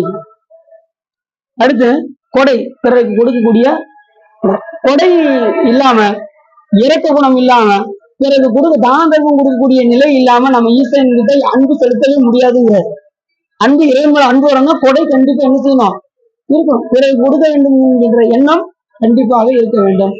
அதுலயும் பாத்தீங்கன்னா அந்த காலத்துலாம் எத்தனையோ கொடை வள்ளல்கள்லாம் இருந்தாங்க. பாரி, ஓரி, காரி அப்படின்னு கடைவேறு வள்ளல்கள்னு சொல்லி 7 பேர் இருந்தாங்க. அத்தனைக்கும் நமக்கு மிகுந்த வள்ளல் யாருன்னு சொல்லுங்க பார்ப்போம். முருகப்பெருமான். முருகப்பெருமான் வள்ளல், 12 திருக்கரங்களோடு அள்ளி அள்ளி கொடுக்கக்கூடிய வள்ளல் முருகப்பெருமான். சாமி மாதிரி முருகப்பெருமான் பார்த்தீங்கன்னா பகைவருக்கும் அன்பு செஞ்சாரு, அதுதான் சிறப்பு. அது சண்டைக்கு வந்தான், ஆனா சாமி என்ன அவனுக்கு கலந்துதான் செஞ்சான, அவனுடைய அவனை எதிர்க்க வேண்டும் என்று முருகப்பெருமான் நினைக்கிறான். அதனால எதிரிக்கும் அருள் கொடுத்தவர் முருகப்பெருமான். அதனால அவர் வள்ளல்னு பேரு, அவருடைய மனைவி வள்ளின்னு பேரு. அது மாதிரி சிவபெருமான சொல்லும் போது அண்ணலே என்னை ஆண்டு கொண்டு அருளிய அமுதே, விண்ணிலே மறைந்தருள் ஒரு வேத நாயகனே, அந்நாள் என் திருக்கையிலையின் கோலம் காண நன்னி நான்கொள்ள நயந்தருள் குடி என பணித்தான் சொல்லிட்டு இன்னொரு பாட்டுல வெள்ளி வெற்பின் மரகத கொடியுடன் விளங்கும் தெல்லி பேரொளி பவள வெற்பனை இடப்பாகம் கொண்ட கொள்ளு மாமலையாளுடன் கூட வீட்டிருந்த வள்ளலாரை முன் கண்டனர் வாக்கின் வள்ளலார் யாரு? ஏன்னா இந்த உயிர்களுக்கு கர்மம் செஞ்சுக்கிட்டே இருக்காரு. ஏதாவது நம்ம கிட்ட பயன் எதிர்பார்க்காரா சிவபெருமான்? நாம என்ன செய்யறோம்? அவர்கிட்ட பயனை எதாவது எதிர்பார்த்துட்டே இருக்கோம். சிவபுண்ணியம் என்ன, எப்படியாவது எனக்கு மோட்சத்தை கொடு. மோட்சம் கூட எனக்கு எதிர்பார்க்கிறதுதான், முக்தி கூட எதிர்பார்க்க. அதனாலதான் இந்த அடியார்கள் என்ன செய்ய மாட்டாங்க, முக்தியும் வேண்டாம், பெருமானே உன்னுடைய அன்பு ஒன்று ஒன்றே போதும், அதை தவிர இந்த உலகத்துல எது வேண்டாம். மாண்டு மாண்டு வந்து நின் மன்னனின் வணங்கவே, எத்தனை பிறகுனாலும் குடுசாமி வந்து வந்து உன்னை நாங்க வணங்கிக்கிட்டே இருக்கோம். கும்பிடலே அன்றி வீடும் வேண்டாம் விரலில் விளங்கினார். நீ பிறகு கொடுத்துக்கிட்டே இரு, நாங்க உன்னை வணங்கிக்கிட்டே இருக்கோம், அதுக்கு மட்டும் அருள் செஞ்சிரு அப்படின்னா. ஏன்னா அவரை வணங்குறதுக்கான வாய்ப்பு இருந்தா பிறவி வரலாம், இல்லைன்னா பிறவி கொடுத்து பயன். மனித பிறவியும் வேண்டுவே இந்த மாநிலத்தை எதுக்கு? புனித்த புருவமும் கொள்கை செவ்வாயும் புவின் சிரிப்பும் வனித்த கடையும் பவளம் போல் மேனியில் பால் வெந்நீரும் இனித்த முடையெடுத்த பொற்பாதமும் காணப்பெற்றால், சாமி உன்னுடைய இந்த மாதிரி அம்சமெல்லாம் இங்க வந்து காணப்பெற்றால் மனித பிறவி எனக்கு கொடுத்துரு, அது இந்த மாநிலத்துல கொடுத்துரு, வேற மாநிலத்துல போட்டுறாத, ஏன்னா அங்க உன்னை நினைக்கவே முடியாது அப்படின்னாரு. தமிழ்நாட்டுலதான் அப்படி ஒரு பணி சிறப்புடையது. சாமி எல்லாம் கொடுப்பாரு அடியார்களுக்காக. அப்படிப்பட்ட கொடை வள்ளல் நம்ம சாமி. இந்த வீட்டுக்கு என்னெல்லாம் கொடுத்தாரு. இவ்வளவு கொடுத்தோம், சாமிகிட்ட என்ன இல்லையா, நாம கொடுத்தோங்கிற உணர்வே இல்லையா. தன்பெருமை தாமரியா நாம ஒரு 1000 ரூபாய் கொடுக்குறோம், அதை எத்தனை வருஷம்னாலும் ஏன் வச்சுக்கிட்டே இருப்போம். நான் 1000 ரூபாய் கொடுத்தா நீ முன்னேறிய சொம்மத்துல 1000 கொடுத்தா நீ முன்னேறிய அப்படின்னு சொல்லி வேலை காட்டுவோம். 1000 ரூபாய் கொடுத்தோம், 1000 ரூபாய் இதை வந்து 10,000 இது கூட இருக்க மட்டும் சொல்றது.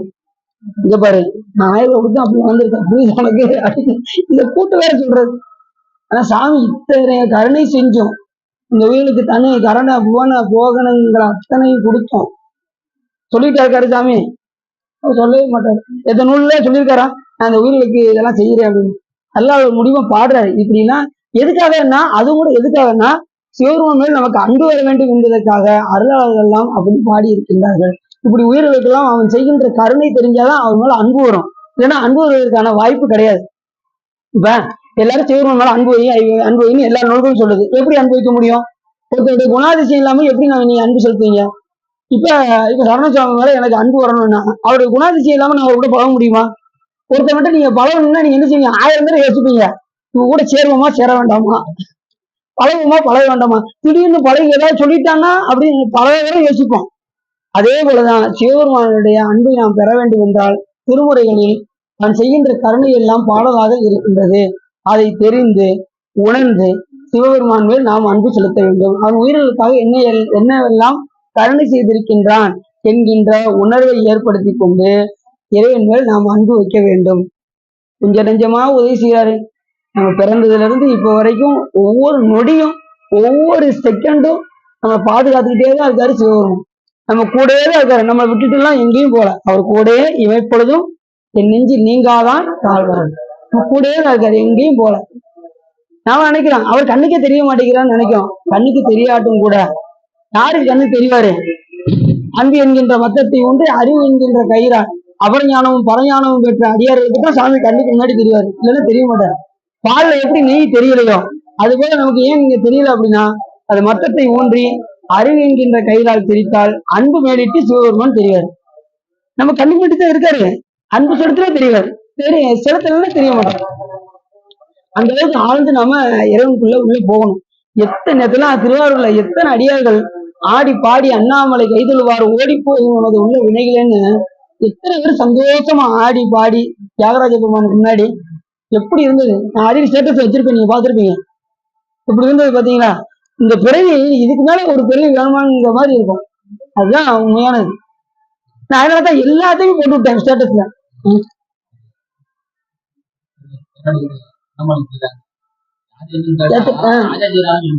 யாரு ராஜா சாமி செய்யறாங்க, எல்லா இடத்துலயும் அன்னதான் நடக்கும். யாரு செய்யறாங்க அப்படின்னா இது தியாகராஜ தான் செய்யறாரு. யாரும் யாருக்கும் தெரியாது. இத்தனைக்கும் மண்டபம் அங்கங்க புக் பண்ணிருக்காங்க, போய் நம்ம ஃப்ரீயா தங்கிக்கலாம். நாங்களே ஃப்ரீயா நாங்களுக்கு ஒரு மண்டபமே சாமி கொடுத்துட்டாரு. ஊருக்குள்ள இல்ல, ஊருக்கு அவுட்ல, ஊருக்குள்ள இடமே கிடையாது, எல்லாம் ஹவுஸ்ஃபுல்லா படுத்திருக்காங்க. நான் அடின்னு யோசிச்சுக்கிட்டே இருந்தேன், ஒரு பஸ்ஸுக்கு ஆளை கூட்டு போய் எங்க தங்க வைக்கன்னு யோசிக்கும் போது சாமி அவுட் அளவுல சரணத்துக்கு சொன்னாங்க. அவுட்டர்ல நமக்கு ஒரு மண்டபம் இருந்தது, அங்க போய் நம்ம சாமி திருவிழால போய் தங்கிட்டோம். எல்லாமே இறைவனுடைய எல்லாம் விழுந்தவங்க. அதான் அந்த இடத்துல எல்லாருமே சிவபெருமானா பார்த்து எல்லாரும் விழுந்து கூடுவாங்க, ஆனந்த கூத்தாடுவாங்க. அதுவும் எல்லாரும் பாருங்க, பாதி பேர் பார்த்தீங்கன்னா ஜடாமுடி வச்சிருந்தாங்க. அதுல அடியும் நோட் பண்ணேன். அடியும் நோட் பண்ணதுல என்னன்னா, எல்லாரும் அந்த உணர்வோட அந்த அன்புல நமக்கு எப்போ வரப்போகுதுன்னு தெரியல.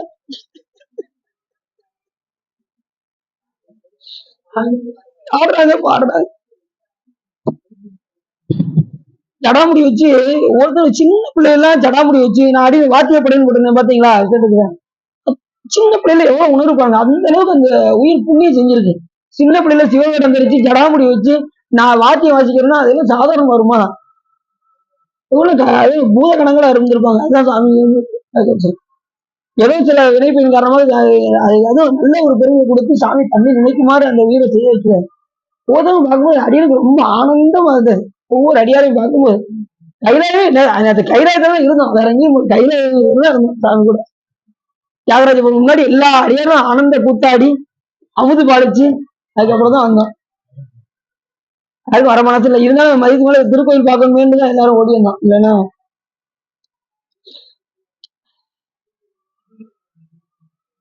யாவரும் வியந்து சொல்லும் சிவார்ச்சனை. வாங்க சார். அடுத்து என்ன சொன்னாரு? அறம் சிவார்ச்சனை. சாமியை அர்ச்சிக்கிறதுல ரொம்ப அதிக நாட்டம் நமக்கு வேணும், அதிக ஆர்வம் வேணும். சிவபெருமானை அர்ச்சிக்க வேண்டும் என்று அவன் நினைச்சிடும். அதுல முடிச்சல டக்கு டக்கு டக்குனு ஒரு 5 போட்டி ஓட்டு சொல்லிட்டு வேகம் ஓடி வந்துடும். இந்த பதிகமுள்ள பாடணும். வேற்றாய் விண்ணாய் பதிகமுள்ள பாடி அந்த பூ ஒவ்வொரு மலரையும் எடுத்து வேற்றாய் விண்ணாய் விண்ணாய் போட்டு நீங்க வேகமா சொன்னா கூட அந்த பதிகத்தை முடிச்சு அர்ச்சனை பண்ணணும். முடியாதது அந்த 8 அர்ச்சனை சொன்னேன் பாத்தீங்களா? எனக்கு அவ்வளவுதாங்க டைம் இருக்கு அப்படிங்கிறவும் இந்த 8 அர்ச்சனையாவது சொல்லணும் சாமிக்கு. அது மாதிரி அட்டமூர்த்திக்கு தனியா ஒரு அர்ச்சனை இருக்கு, பவாய தேவ அர்ச்சனை இருக்கு. அந்த அர்ச்சனை பண்றது ரொம்ப சிறப்பு. சிவபூஜை பண்ணவங்க கண்டிப்பா அந்த அர்ச்சனை பண்ணியே ஆகணும். பவாய தேவ அர்ச்சனை. பவாய தேவாயனமா பவாய தேவஸ்து பத்னியமா சர்வாய தேவாயனமா சர்வாச தேவஸ்து பத்னியனமா ஈசானய தேவாயனமா ஈசானச தேவஸ்து பத்னியனமா பசுபதி தேவாயனமா பசுபதி தேவஸ்து பத்னி நம, உக்ராய தேவாய நம, உக்ராச தேவஸ்து பத்னி நம, ருத்ராய தேவாய நம, ருத்ராச தேவஸ்து பத்னி நம, ஓம் பீமாய தேவாய நம, பீமாச தேவஸ்து பத்னி நம, ஓம் மகதே தேவாய நம, மகதே தேவஸ்து பத்னி நம அப்படின்னு ஓம் முன்னாடி சேர்க்கணும். சேர்த்து இந்த அர்ச்சனையெல்லாம் நாம பண்ண வேண்டும். பெருமான் இந்த அட்ட மூர்த்தத்திலும் எப்படி விளங்கி தோன்றுகின்றார் என்பதை அர்ச்சனையாக பாவித்து சிவபெருமானுக்கு அதை நாம் அர்ப்பணம் செய்ய வேண்டும். அது பவாய தேவாய அர்ச்சனை என்று பெயர். அது அப்பர் சுவாமிகளும் பாடல்ல சொல்லியிருக்காரு. சிவனெனும் நாமும் தனக்கே உடைய செம்மேனி எம்மான், அவன் என்னை ஆட்கொண்டு அழித்திடும் யாமாகில் அவன் தனையான், பவனனும் நாமும் பிடித்து திரிந்து பன்னால் அழைத்தான், பன்னால் அழைப்பொழியான் என்ற ஒரு நாள் எதிர்ப்படுமே அப்படின்னு யாரு சொல்றா? அப்பர் சுவாமி. பவனனும் நாமும்னா என்ன அர்த்தம்? இந்த பவாய தேவ அர்ச்சனை. ஓம் பவாய தேவாய நம, சர்வாய தேவாய நம, ஈசானாய தேவாய நம, பசுபதி தேவாய நம, ஓம் உக்ராய தேவாய நம, ஓம் ருத்ராய தேவாய நம, ஓம் பீமாய தேவாய நம, ஓம் மகதே தேவாய. இந்த அர்ச்சனை பண்ணா சாமி ஒரு நாள் என்ன செய்வாராம், நமக்கு முன்னாடி எதிர காட்சி கொடுக்கும். ரொம்ப நாளா கூப்பிட்டுக்கிட்டே இருக்காரு, நம்ம போயிடுவோம் அப்படின்னு சாமி வந்துருவாராம். அப்படி அந்த அளவுக்கு நம்ம அந்த அர்ச்சனையில ஊறணும். அந்த சிவபூஜை முடிவுல தான் இந்த அர்ச்சனை 8 அர்ச்சனை பண்ணுவோம். இந்த எல்லாம் முடிச்சு நைவேத்தியெல்லாம் கொடுத்து முடிச்சதுக்கு அப்புறம் கடைசி அந்த அர்ச்சனை பண்ணி தான் முடிக்கணும். அதுக்கு முன்னாடி முதல் தடவை நைவேத்தியம் ஊட்டும் போது வேற்றாய் விநாயகி அர்ச்சனை பண்ணலாம். உங்களுக்கு என்னென்ன போட்டு தெரியுதோ அத்தனை போட்டின்னு சொல்லி நீங்க என்ன செய்யலாம், அர்ச்சனை பண்ணலாம். அது மாதிரி 81 பதமந்திரங்கள்ல ஓம் யோம் வியாமனு யோம ரூபாய் அப்படிங்கிறதுல ஓம் நம, ஓம் யோம ரூபாய நம, ஓம் சர்வ வியாபினே நம, ஓம் முன்னாடி சேர்க்கணும், நாம பின்னாடி சேர்க்கணும். இப்படி சேர்த்து 81 பதமந்திரங்களுக்குரிய அர்ச்சனை பண்ணலாம் சாமிக்கு. அப்படி பண்ணுவது. இப்படி நிறைய அர்ச்சனைகள்லாம் இருக்கு. அதுவே 1008 சகஸ்ரநாம அர்ச்சனை இருக்கு. விஷ்ணு பூஜித்தது நீங்க நெட்ல எடுத்து பாத்தீங்கன்னா, விஷ்ணு பூஜித்த சகஸ்ரநாம அர்ச்சனைன்னு சொன்னீங்கன்னா அந்த அர்ச்சனை வரும். 1008 அர்ச்சனை வரும். அதை நீங்க என்ன செய்யணும், பிரிண்ட் அவுட் எடுக்கணும். எடுத்து சாமிக்கு முன்னாடி தினசரி அந்த 1008 மலர்களை வைத்துக் கொண்டு நீ என்ன செய்ய, ஒவ்வொரு அர்ச்சனையாக பூ நிறைய வச்சுக்கிட்டு ஒவ்வொன்றா செய்யணும். உங்களுக்கு இந்த 8 அர்ச்சனையே எங்களால முடியலங்க. அதுக்கப்புறம் இந்த 71 அர்ச்சனை சொல்றீங்க பாருங்க, இந்த வேட்டாங்க, அது ஏதோ ஓரளவுக்கு அப்படிங்கிற மாதிரி எல்லாம் உங்களுக்கு தோணும். ஆனா எல்லாம் முடிஞ்ச அளவுக்கு உங்களுக்கு கால சூழ்நிலைகள் கிடைக்கிறதுக்கு தகுந்தவாறு. ஆனா அந்த 1008 அர்ச்சனை எப்படியாவது புரிய வேண்டும் என்று நினைச்சுக்கிட்டே இருந்தீங்கன்னா சாமி ஒரு நாள் கொடுத்துருவாரு. ஏதாவது ஒரு லீவ் நாள் அன்னைக்கு நீங்க அப்படி எல்லா பூவெல்லாம் வாங்கி வச்சுக்கிட்டு ரெடியா எல்லாம் எடுத்து வச்சுட்டு அந்த நேரத்துல ஒரு பாக்கெட் பூ தேவைப்படுது அப்படின்னு செய்யக்கூடாது. எல்லாத்தையும் ரெடியா எடுத்து வச்சுக்கிறோம். அப்படின்னு சாமி திருவிழா திருவிழிமில்ல கிடைச்சது. 1008 மலர்கள் வச்சுச்சாரா, அந்த திருவிழிமில்ல விஷ்ணு பூஜித்த மாதிரியே அடினுக்கு ஒரு வாய்ப்பு கிடைச்சது. அங்க 1008 மலரை வாங்கிட்டு போயாச்சு. ஒரு பொங்கல் அன்னைக்கு, தை பொங்கல் அன்னைக்கு. முன்னாடி தை பொங்கல் அடின்னு ஊர்ல இருக்க மாட்டேன். அங்க ஓசூர்ல ஒரு அடியார் கூப்பிடுவாங்க, ஐயா வந்துருங்க அப்படின்றாங்க, போன் பண்ணி வந்துருன்றாங்க. அடின்னு ரெண்டு வருஷம் பொங்கலுக்கு அங்கதான் போயிருந்தேன். அதுக்கப்புறம் வருஷம் அவர் போவாரு. அடின்னு 2 வருஷம் போனேன், அதுக்கப்புறம் போக முடியல. அந்த ஐயா நாங்க மன்னர்னு சொல்லுவோம் அந்த அடியாரை, ஓசூர் அடியார். அவர் மன்னர், அவர் சொற்பொழி சூப்பரா ஆடுறாரு. பெரிய புராணம் அருமையா சொல்லுவாங்க. இந்த ஐயா அவர் பேரு கோமதி நாயகன் பேரு. நாங்க செல்லமா அவரை மன்னர் அப்படின்னு அழைப்போம் அந்த அடியார. அவங்க ஒரு வட்டம் நாங்க காரைக்கால் அம்மையார் திருவாலங்காடு போகும்போது பின்னாடி கோயிலுக்கு பின்னாடி வச்சு எல்லாரையும் உட்கார வச்சு காரைக்கால் அம்மையாருடைய வரலாறை சொல்லி எல்லாரும் இப்ப நீங்க ஆடுறீங்க, ஆடணும் அப்படின்னு எல்லாரும் ஆடந்த கூத்தாடணும். ஆனந்த கூத்தாடி சாமியை எல்லாம் மகிழ்விச்சு நல்லா சிறப்பா, எதுனாலும் நல்லா சிறப்பா பண்ணுவாரு. அதனால அவரை நாங்க மன்னர் என்று அழைப்போம். அப்படி ஒரு செல்லமா கூப்பிடுறது அந்த அடியார. இப்போ ஃபாரின்ல வேலை பார்க்குறாங்க, ஜெர்மனிலே எங்கேயோ வேலை பார்க்குறாங்க. அதனால இங்க வர முடியாத சூழ்நிலையில இருக்காங்க. ஆனா அதுக்கப்புறம் அவரை நான் பார்க்கவே முடியல. நாங்க முன்னாடிலாம் ஒவ்வொரு அடியார் கூட சேர்ந்து எங்கனாலும் போயிடுறது. அப்படி தைப்பொங்கலாம் நல்லா பயன்படுத்தணும். தீபாவளிக்கு ஒரே ஒரு இடத்துல ஒரே ஒரு நேரம் மட்டும் உத்தரகோசமங்கை போனோம். தீபாவளிக்கு ஒரு தடவை. அதான் அதுக்கப்புறம் போகவே இல்லை. இங்கேயும் எங்க வீட்டுல வந்தாங்க, பொங்கல் அதுமா கோயிலுக்கா அப்படின்னா வேற வழி இல்லமா, நீ இருங்க, நித்தம் பாக்குற பொங்கல் தான், இந்த வட்டம் சாமியோட சேர்ந்து போய் கொண்டாடிடுவோம் அப்படின்னு போயாச்சு. 2 வருஷம். சரி, இப்படி வாய்ப்பு கிடைக்கும் போது அது மாதிரி ஒரு புண்ணிய தலங்கள்ல இருந்து அந்த புண்ணிய காலத்தை பயன்படுத்தினா ரொம்ப சிறப்பு. இப்ப தீபாவளி அன்னைக்கு மகா விரதம்னு பேரு. நம்ம அன்னைக்கு தான் என்ன செய்யறோம், கட்டுறோம். அன்னைக்கு மகா விரதம்னு பேரு. வாங்க சார். அதனால அந்த புண்ணிய காலத்துலாம் சிவாலயத்துல இருக்க வேண்டும் என்று நினைக்கும். புண்ணிய காலத்துலலாம் சிவன் கோயில உட்காந்து சிவபெருமான் நல்லா பார்த்துக்கிட்டே இருங்க. பௌர்ணமி சிவபெருமானை பார்த்துக்கிட்டே இருங்க. சிவபெருமான் இப்ப பார்த்துட்டு அஞ்சலத்தை உள்ள சொல்லிக்கிட்டே இருங்க. இல்ல திருமலை பாடிக்கிட்டே இருங்க. புண்ணிய காலத்துல சிவாலயத்துல அதிக காலம் நாம போக்க வேண்டும். எவ்வளவு நேரம் உள்ள இருக்கீங்களோ அதுக்கு தகுந்த மாதிரி புண்ணிய பலன்களை சிவபெருமான் எழுதி கொண்டே இருப்பார். அதுக்காக புண்ணியம் கிடைக்க வேண்டும் என்று நீ அங்க போய் இருக்க கூடாது. இது சிவபெருமானுடைய திருவருளால நமக்கு ஒரு வாய்ப்பு கிடைத்திருக்கின்றது என்று நினைக்கணும். புரிஞ்சுச்சா? கோயில போய் நல்லா சாமியை நல்லா பாருங்க, நல்லா வழிபாடு செய்யுங்க, மனசுக்குள்ள ஏத்துங்க. இறைவனை கோயிலுக்கு போனா சும்மா போயிட்டு பார்த்துட்டு வந்துடக்கூடாது. போய் மனசுக்குள்ள உள்ள ஏத்தணும். ஏத்தி அதுக்கப்புறம் சுத்தி வளம் வந்து அந்த கொடிமரத்துக்கு பக்கத்துல முன்னாடி உட்கார்ந்து அஞ்சலுக்கு 108 தடவை சொல்லிட்டு, சொல்லும் போது உள்ள பார்த்த அந்த மூர்த்தத்தை தியானிக்க வேண்டும். தியானித்து கொண்டு ஐந்தெழுத்தை சொல்ல வேண்டும். புரிஞ்சுச்சா? புரியுற மாதிரி இருக்குங்களா? புரிஞ்சுச்சா? சரி. அப்படி யாவரும் வியந்து சொல்லும் சிவார்ச்சனை, இது ஒரு ஆரம்.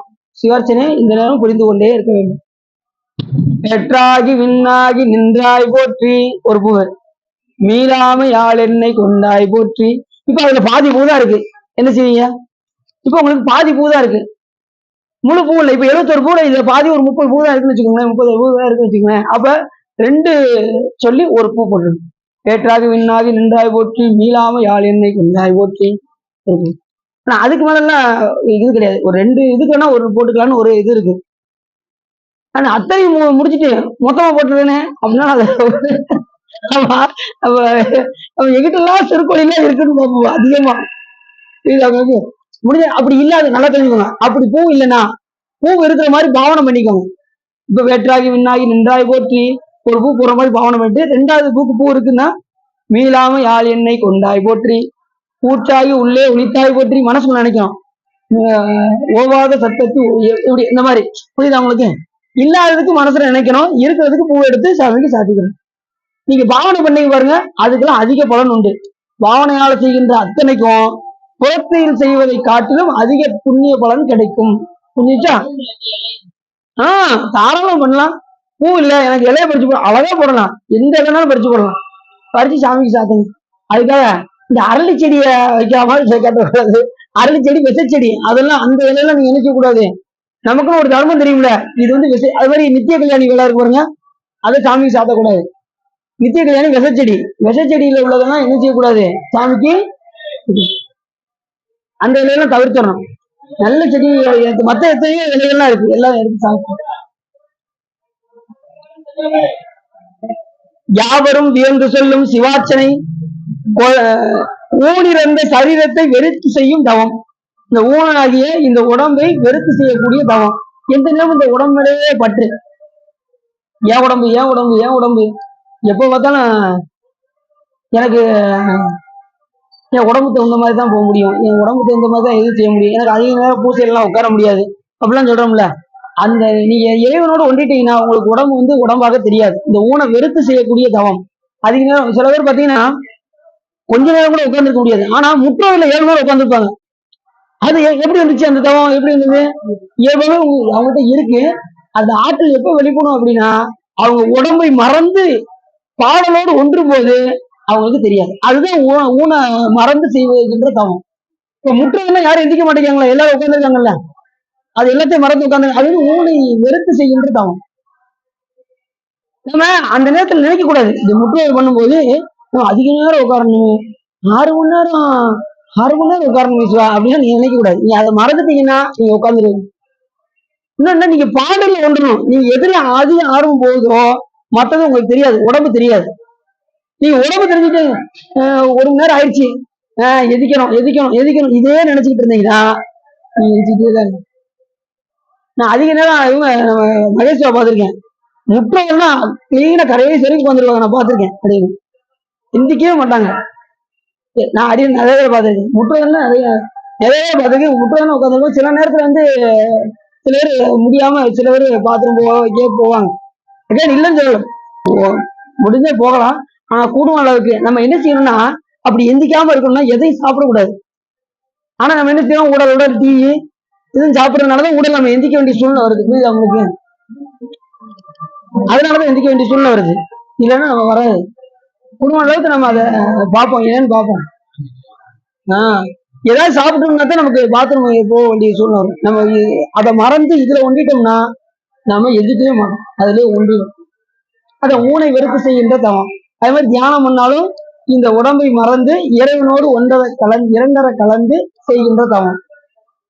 அப்படித்தானே அருணகிரிநாத பெருமான் எல்லாவற்றையும் ஊனை வெறுத்து உடலை வெறுத்து முருகப்பெருமானோடு இரண்டரை கலந்து 12 ஆண்டுகள் தவம் செய்தார். முருகப்பெருமான் அவருக்கு காட்சி கொடுத்தார். என்னைக்கு நமக்கு இந்த உடம்புல பற்று போதும் அடுத்த நிமிஷம் சிவபெருமான் நம்ம வந்துருவார், நம்ம கூட வந்துருவார். சுந்தரம் சாமின்னு அஞ்சே கிழத்துக்கு போனாரு, விட்டேன் மனை வாழ்க்கை விட்டு ஒளிந்தேன்னாரு. அடுத்தது சிவபெருமான் என்ன பண்ணாரு, இந்த உடம்பு இந்த உலகம் இந்த உடம்பு எல்லாம் வெறுத்து போச்சு சாமி அப்படின்னாரு இந்த பாட்டுல. சொன்ன அடுத்த நிமிஷமே சாமி வெள்ளையானே வர வச்சுட்டாரு. அப்போ உனக்கு கடவுள் முடிஞ்சிச்சுல இந்த வந்துடுற அப்படின்னு சாமி வெள்ளையானைய, அதுவும் யாருக்குமே கொடுக்காத வெள்ளையானைய சாமி சுந்தரம் சாமி ஒரு ஆள் அழைப்பதற்கு அனுப்பிட்டாரு. 2000 தந்தங்களை உடைய ஐராவணம் என்கின்ற யானையை சிவபெருமான் யாருக்கு அனுப்பினாரு, சுந்தரம் சாமி. அப்ப அவர் தவம் எப்படி இருக்குன்னு யோசிச்சு பாருங்க. ஏற்கனவே பறவைநாச்சியார்ட்ட சொல்லும் போது பறவை அப்படின்னு பாரு சிவபெருமான், சாமி சொல்லுங்க சாமி, பறவை நம்ம சுந்தரன் இருக்கானே மேருமலையிலும் தவம் செய்தவன் அப்படின்னு பாரான். எப்படி சொல்றான், மேருமலையும் தவம் செய்தவன் என் சுந்தரன், அதனால நீ அவனை மணந்து கொள்வாயாக அப்படின்னு பாரான். சாமி என்ன சாமி நீங்க சொல்லி நான் மறந்துருக்கேன் சாமி அப்படின்னு பறவைநாச்சியார் ஒத்துக்குவாங்க. சிவபெருமான் போய் எப்படி சொல்றா இருப்பாங்க, கனவுல போய் யாருக்கு உண்மையான அன்பு இருக்கோ சாமி கனவுல சிவபெருமான் பேசுவார். பறவைநாச்சியார்ட்ட பேசினார் சாமி. இப்ப எப்படி இருக்கும் பாருங்க தவம். அவன் முதல்ல கண்ட காட்சியை கற்பகத்தின் பூங்கொம்போ அப்படி லைக் பண்றாரு பரதநாச்சியார சுந்தரம் சாமி. அப்படி விரும்புற ஆளை சிவபெருமான் முடிக்காம விட்டுருவாரா? அந்த அம்மா சொன்னாங்க, இவர் சொன்னாரு முதல்ல கற்பகத்தின் பூங்கொம்போ ராமன் தன் பெருவாழ்வோ இது புண்ணியத்தின் புண்ணியமோ அற்புதத்தின் அற்புதமோ இது சிவன் அருளோ அப்படின்னாரு அந்த அம்மாவை பார்த்து. அந்த அம்மா என்ன பண்ணாங்க, இது முன்னதிரே தோன்றி முருகனும் அப்படின்னாங்க. எப்படி சொல்றாங்க பாரு, மார்பின் விஜயனும் அப்படின்னாங்க. நீதான் கேட்டு சொன்னதும் உடனே சரி கண்டிப்பா முடிச்சு வச்சிட வேண்டியதான் அப்படின்னு சொல்லி அடியாருடைய எல்லார் கனவுலையும் போய் சிவபெருமான் சொன்னாரு. எல்லா அடியாருடைய கனவுலையும் போய் சொல்லி திருவாரூர்ல அத்தனை அடியார் கனவுலையும் சொல்லி அடியார்கள் பெரிய சொல்ல திருமணம் நடந்தது சுந்தரம் சாமிகளுக்கு. அப்ப எப்படி இருக்கும் பாருங்க.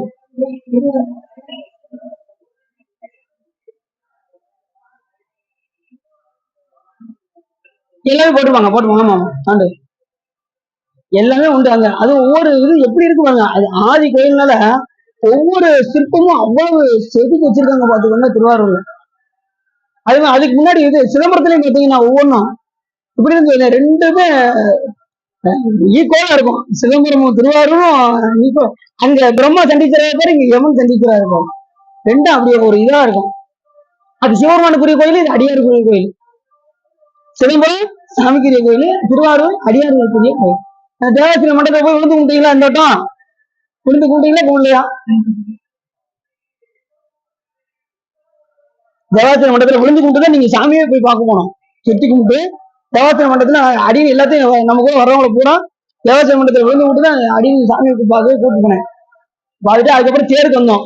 தேருக்கு வந்து சாமி இருக்கிற காட்சியை பார்த்துட்டு பக்கத்துல போய் தேர் வடத்தை பிடிச்சி உள்ள போய் நிக்க முடியல, தொட்டு கும்பிட்டு வந்துட்டோம். அதுக்கப்புறம் கடைசிதான் கொஞ்சம் நேரம் இருக்க வேண்டிய வாய்ப்பு கொடுத்தாரு சாமி. சரியான கூட்டம், அடியார்கள் புடைசூழ கைலாயமா இருந்தது. வருஷத்துக்கு ஒருக்காவது வச்சுக்கிடணும். வருஷத்துக்கு ஒருக்கா திருவாரூர் தேரட்டும், சிதம்பரம் தேரட்டும், வருஷத்துக்கு ஒருக்கா இங்க போய் முற்றோதல் பண்ணணும்.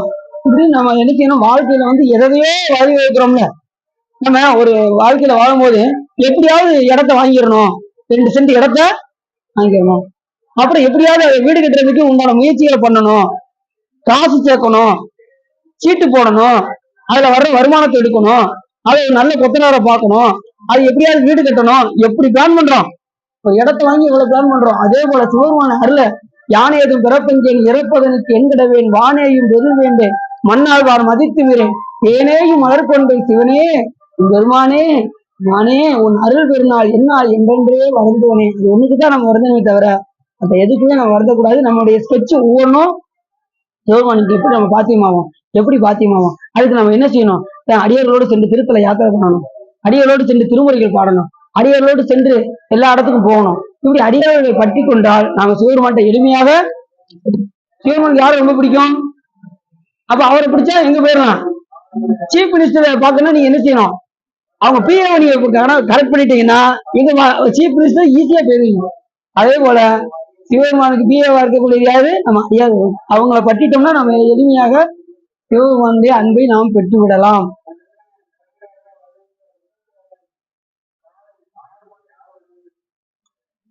அப்படி சரீரத்தை வெறுத்து செய்யும் தவம். சதாசிவ விக்கிரகங்கள் விரும்பிய தியானம். சதாசிவ தியானம் என்ன? சிவலிங்க தியானம்னு அர்த்தம்.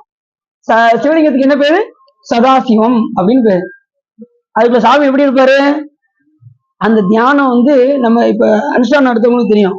சதாசிவமூர்த்தி எப்படி தியானிக்கணும் அப்படின்னு நமக்கு புஸ்தகத்துல போட்டிருக்கு.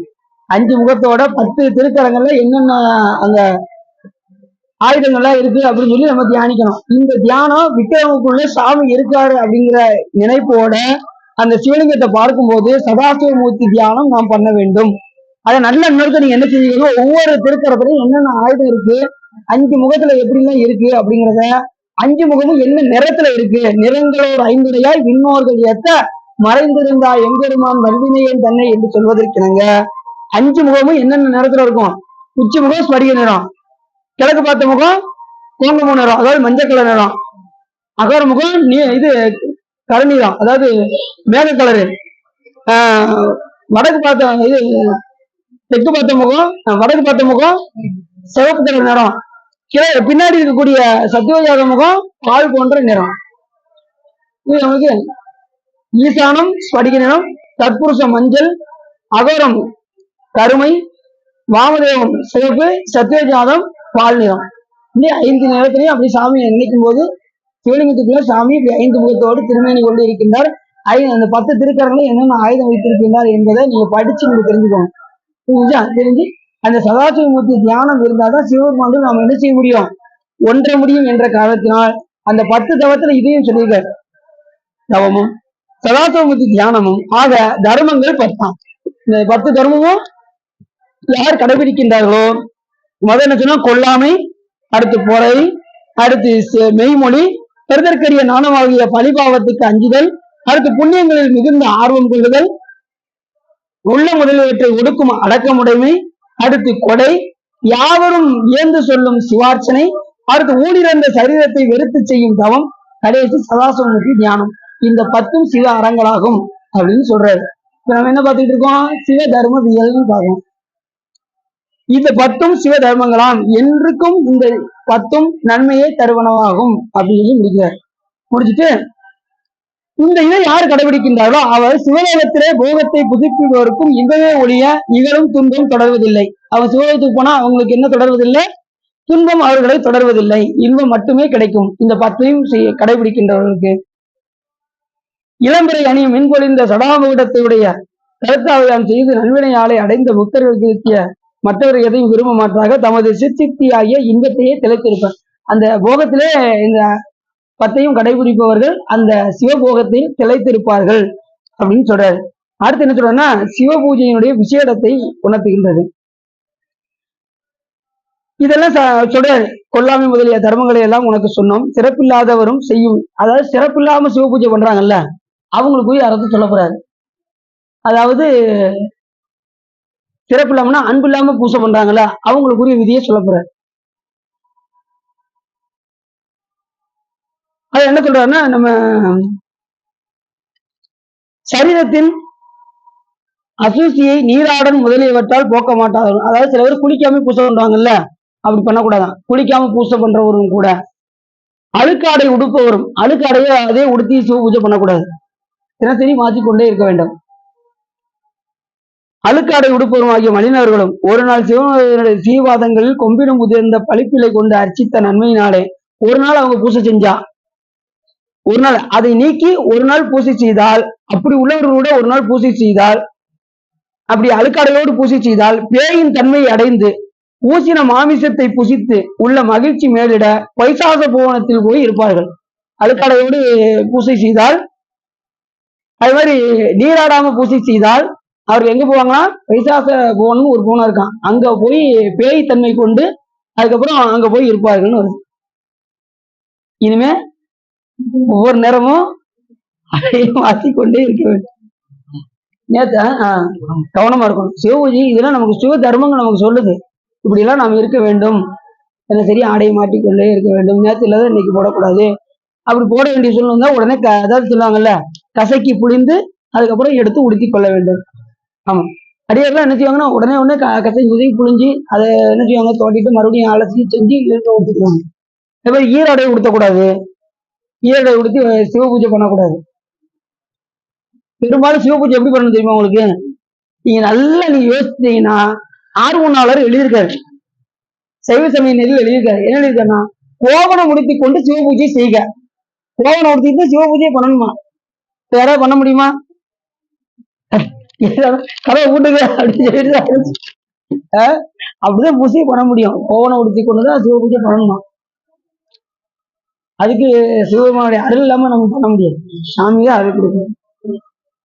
கோவணம் நம்ம இதான் நினைக்கிறோம். அது அந்த காலத்துல ஆடையே கிடையாது, கோவணம் தான் ஆடையே. நல்ல ஆடைன்னு தரு, கோவணம் தான் நல்ல ஆடையாம். இப்பதான் நம்ம விதவிதமா பூனம் செயல் இருக்காங்க, பட்டுப்புடவை இருக்காங்க அப்படின்னு நம்ம கேட்கிறோம். ஆனா அந்த காலத்துல அதெல்லாம் கிடையாது. கோவணம் பெண்களுக்கு அந்த இது மட்டும்தான், மறைக்கக்கூடிய ஆடை மட்டும்தான், வேற எதுவுமே கிடையாது அந்த காலத்துலலாம். இப்பதான் எல்லாம் விதவிதமா வந்துருச்சு.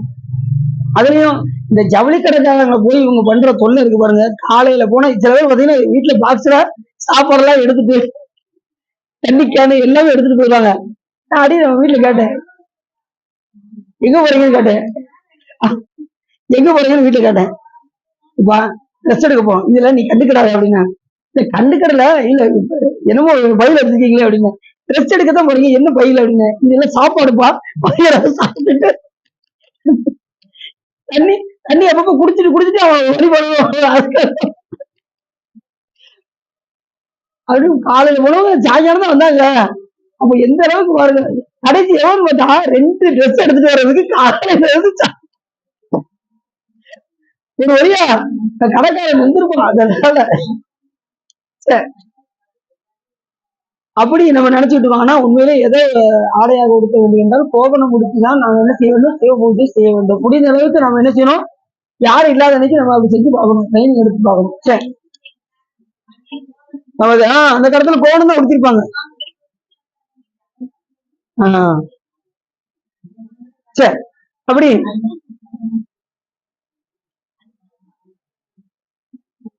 அப்படிலாம் எங்க போவாங்க, பேயின் தன்மை அடைந்து மாமிசத்தை புதித்து உள்ள மகிழ்ச்சி மேல பைசாச கோணத்தில் போய் இருப்பார்கள். அடுத்து கோபத்தினால் சிவந்த வெளியினுடைய, அதாவது கோபம் உள்ளவங்க சிவ பூஜை பண்ணா. அடுத்து ரொம்ப பட்டக்குன்னு கோபப்படுறாங்கல்ல, அவங்க சிவ பூஜை பண்ணா எந்த அளவுக்கு சொல்றாரு. சிவந்த வெளியினுடையவராகி விசித்திரமான நல்வினையும் செய்யாத மனத்தவர்கள் 2 நாள் முதல்ல 1 நாள் சொன்னோம், 2 நாள் சிவ பூஜை அவங்க பண்ணாங்கன்னா நிகரில்லாத சிவனும் அவர்களை விரைவில் எழுந்து சஞ்சரிக்கும் ராக்கதர் திரண்ட உலகத்தில் இருக்கும்படி வைப்பார். ராக்கதர்னா அசுரர்கள் இருக்காங்க பாருங்க. எண்ணிலி ராக்கதர்கள் எரிவிழைத்து கண்ணுதல் என்பதை கடைத்தலை பற்றி நின்றதென்று எத்தனையோ பிரம்மர்களும் மால்வளர் மாண்டனர்கான் தோல் நோக்கம் கூட யார் சொல்றான், மாணிக்கவாசகன் சொல்றாரு. அப்படி ராக்கதர்கள்னா யாரு, அசுரர்கள். எண்ணில்லாத அசுரர்கள்லாம் அந்த முப்புறம் எரிக்கும் போது அந்த அங்க இருந்தாங்கல்ல, எண்ணிலி ராக்கதர்கள் எரிபிழைத்து கண்ணுதல் என்பதை கடைத்தலை பற்றி நின்றதென்று எத்தனையோ பிரம்மர்களும் மால் பலர்னாரு, ஒரு திருமால் கிடையாதான், எத்தனையோ திருமால் இருந்தாங்க, அத்தனை பேர் இறந்து போயிட்டாங்க. ஏற்கனவே சொன்னோம் 434 கோடி வருஷம் பிரம்மாவுக்கு ஒரு நாள்னா அவர் 100 ஆண்டு வாழ்ந்ததுக்கு அப்புறம் திருமாலுக்கு அப்பதான் ஒரு நாள் ஆகும். அவரு அப்ப எத்தனை திருமால் இறந்திருப்பாங்க, எத்தனை பிரம்மா இறந்திருப்பாங்க, எத்தனை பேர் இருக்காங்க. 100 கோடி பிரம்மர்கள் நொந்தினர், ஏனில் 6 கோடி 4000 நங்கனே, ஏறு கங்கை மணல் இந்திரன், ஈறு இணை இல்லாதவன் ஈசன் ஒருவனேங்கிறாரு. அப்ப எத்தனை பேர் இருப்பாங்க. அத்தனை பேருக்கு இத்தனை பேர் ஆண்டதுக்கு முன்னாடி நடந்ததான் எது இந்த 30 அடிச்சு அப்படிங்கிறாரு. அதெல்லாம் நம்ம கணக்குன்னு சொல்ல முடியாது. ஏன்னா உலகம் வந்து எத்தனை ஆண்டுகள் ஆச்சுன்னு நமக்கு தெரியாது, சிவபெருமானுக்கு தான் தெரியும். அப்படி சஞ்சரிக்கும் ராக்கர்கள் இருக்கிற இடத்தில் போய் அவர்கள் ஒன்று உலகத்தில் இருக்கும்படி சாமி என்ன செய்வானா, அவர்களை வைப்பான். வெறுக்கத்தக்க புலாலை அடிசலோடு கூட்டி நுகரும் தீயவர்களை கண்டவரால் அதிசயிக்கப்பட்ட சிவபெருமான நறுநாற்றத்தையுடைய தாமரை மலை போன்ற சீவாதத்தின் கண் மேன்மை தரும்படி மாங்கனி முதலிய கனிகளை கொண்டு 3 நாள் பூஜை செய்ய அச்சிவன் அவர்களை எல்லாம் இயற்கை உலகத்தின் கண் இருக்க வைப்பார். அதாவது வெறுக்கத்தக்க புலாலை சாப்பிடுறாங்க பாருங்க, அவங்க போய் சிவ பூஜை பண்ணா 3 நாள் அவர்கள் பூஜை செய்தார். தாமரை மலர் போன்ற சீவாதத்தின் மேன்மை தரும்படி மாங்கனி போன்ற கனிகளை கொண்டு அவர்கள் பூஜை செய்து வந்தால் ஓரளவுக்கு என்ன செய்வாங்க, இயற்கை உலகத்துல கொண்டு போய் சாமி வைப்பாராம். இயக்கம்னா தேவ உலகம் இருக்கு பாருங்க, இயக்கர்கள் சொல்றோம்ல, இயக்கிகள் வேற, இயக்கர்கள் வேற. இயக்கர்கள்னா ஆண்கள், இயக்கிகள்னா பெண்கள். அவங்க எத்தனையோ ஜாதிகள் உண்டு. தேவர்கள் வந்து கந்தர்வர்கள், இயக்கர்கள், கிண்ணறர்கள் அப்படின்னு ஜாதிகள் உண்டு. இப்ப நம்ம இங்க என்ன ஒவ்வொரு ஜாதியும் சொல்றோம்ல, அதே மாதிரி தேவர்களுக்கும் ஜாதி உண்டு. அப்படி அந்த இயக்கர் குலத்துல போய் சாமி என்ன செய்வாராம், இருக்கும்படி செய்வாராம். 3 நாள் பூஜை செஞ்சா வெறுக்கத்தக்க புலாலை உண்பவர்கள் கூட அந்த உலகத்தை கொண்டு போய் இருக்க வைப்பானா. அது கூட சிவபெருமானுடைய கருணையினால. காண வித்தையும் பரதநூல் விதிப்படி செய்யும் கூத்தும் பயின்றியாதவர்கள் 4 நாள் பூஜை செய்து சிவசன்னதியில் என்று உள்ள கழிப்புடன் மிக கூத்துமாடி கையால் கொட்டுதலம் செய்து கீதத்தை பாடி வணங்கினால் அவர்கள் கந்தர்வ லோகத்தை வந்து அடைந்து இன்பமாக இருப்பார்கள். பரதம் நித்திரம் பயில்றாங்கல்ல, அவர்களும் விதிப்படி பரதநூல் விதிப்படி செய்யும் கூத்து பயின்றறியாதவர்களும், பயிராதவர்கள், அதை பற்றி தெரியாதவர்கள் 4 நாள் பூஜை செய்து சிவ சன்னதியில் நின்று உள்ளக்கழிப்போடு கூத்துமாடி இருந்தார்கள் என்றால் அவர்கள் எங்க போவாங்கன்னா கந்தர்வ லோகத்தை அடைவார்கள். அங்க இருக்கக்கூடிய லோகத்தை அவர்கள் புசிப்பார்கள்.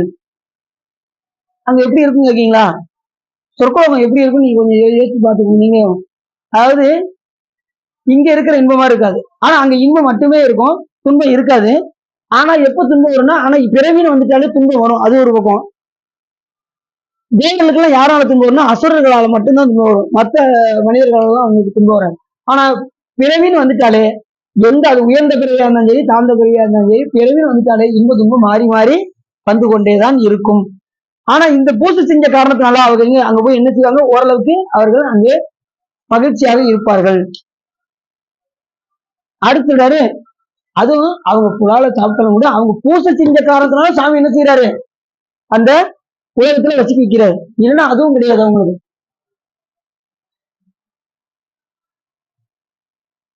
அடுத்தது பூசை செய்யும் பெருமையுடையவர் என்றும் தம்மை பூஜித்து பூதத்துல 4 பேர் பார்க்கணும்னு நினைச்சு பூஜை பண்றாங்கல்ல, நம்ம சிவ பூஜை எல்லாரும் பார்க்கணும் அப்படின்னு நினைச்சு பண்றவங்க 5 நாள் பூஜை பண்ணா சொல்றாரு பாருங்க.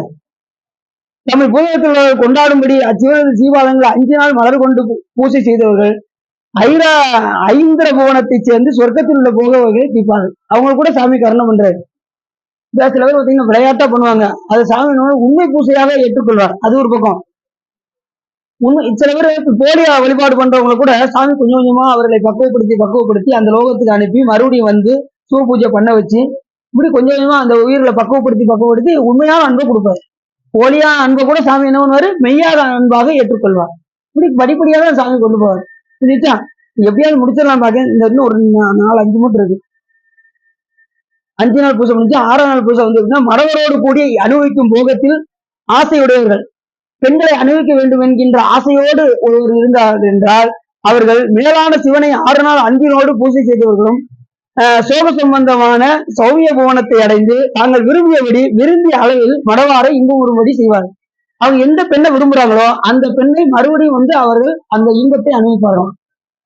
6 நாள் சிவ பூஜை செய்தால் எந்த பெண்ணை நினைத்து அவர்கள் நினைக்கிறார்களோ அது அவங்க வந்து அந்த இறைவனுடைய அன்பு இல்லாட்டிலும் கூட அதை அன்போடு 6 நாள் சிவ பூஜை செய்தார்கள் என்றால் அவர்கள் நினைத்தபடி தாங்கள் விரும்பியபடியே மனம் திறந்து அளவிலாவிய மடவாரை அடைந்து, எந்த மடவாரா பெண்கள் அர்த்தம், எந்த பெண்களை அவர்கள் நினைக்கின்றார்களோ அதே பெண்ணோடு இன்புற்று இருப்பார்கள் அப்படின்னு சொல்றாரு.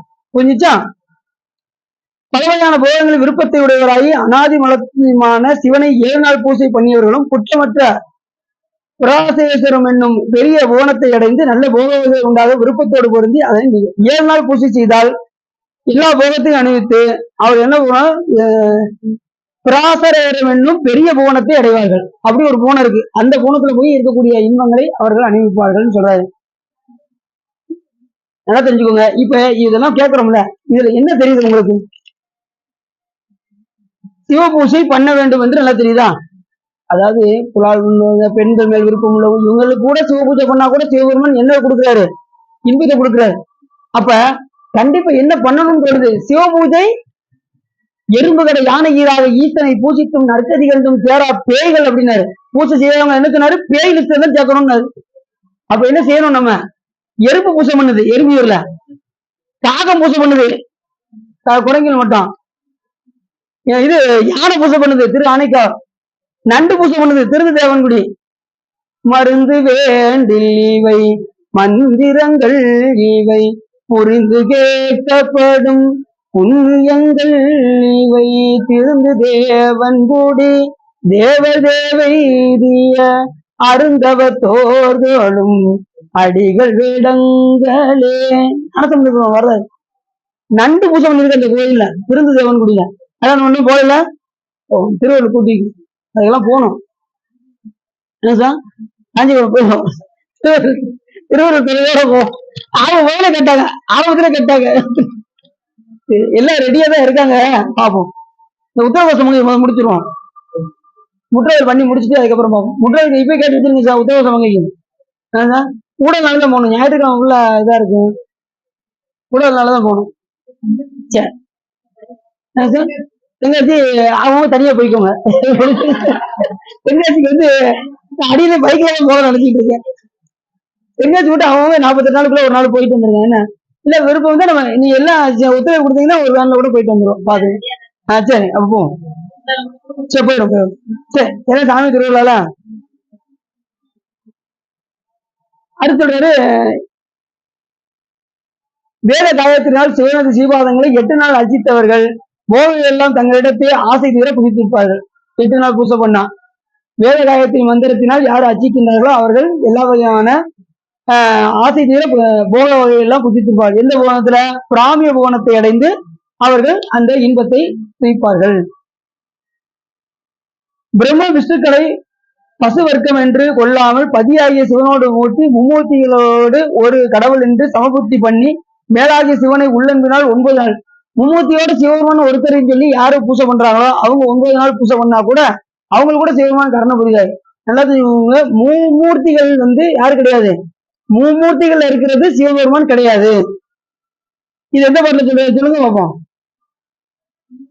மும்மூர்த்திகள சிவபெருமான் பிரம்மா விஷ்ணு ருத்ரர், அவர் வந்து ருத்ரன் பேரு. நாம சிவன் பிரம்மா விஷ்ணு சிவன் அப்படின்றாங்கல்ல, மும்மூர்த்திகள் அது சிவபெருமான் கிடையாது. எந்த பாட்டு தெரியலையா? ஏதாவது டக்குன்னு தெரியலன்னு நினைச்ச பள்ளி எழுச்சிய முந்திய முதல் நடு இறுதியும் ஆனாய் மூவரும் அருகில யாவர் மற்றறிவார் பந்தனை விரலியும் நீயும் நின்னடியார் பழங்குடில் தோறும் எழும் அருளிய பரணே பரணே செந்தலல் கூரை திரு மேனியும் காட்டி திருப்பெரும் தூரை ஊரை கோயிலும் காட்டி அந்தனாவதும் காட்டி வந்தாண்டாய் ஆரமுதே பள்ளி எழுந்தருளாயே ஆரமுதே பள்ளி எழுந்தருளாயே.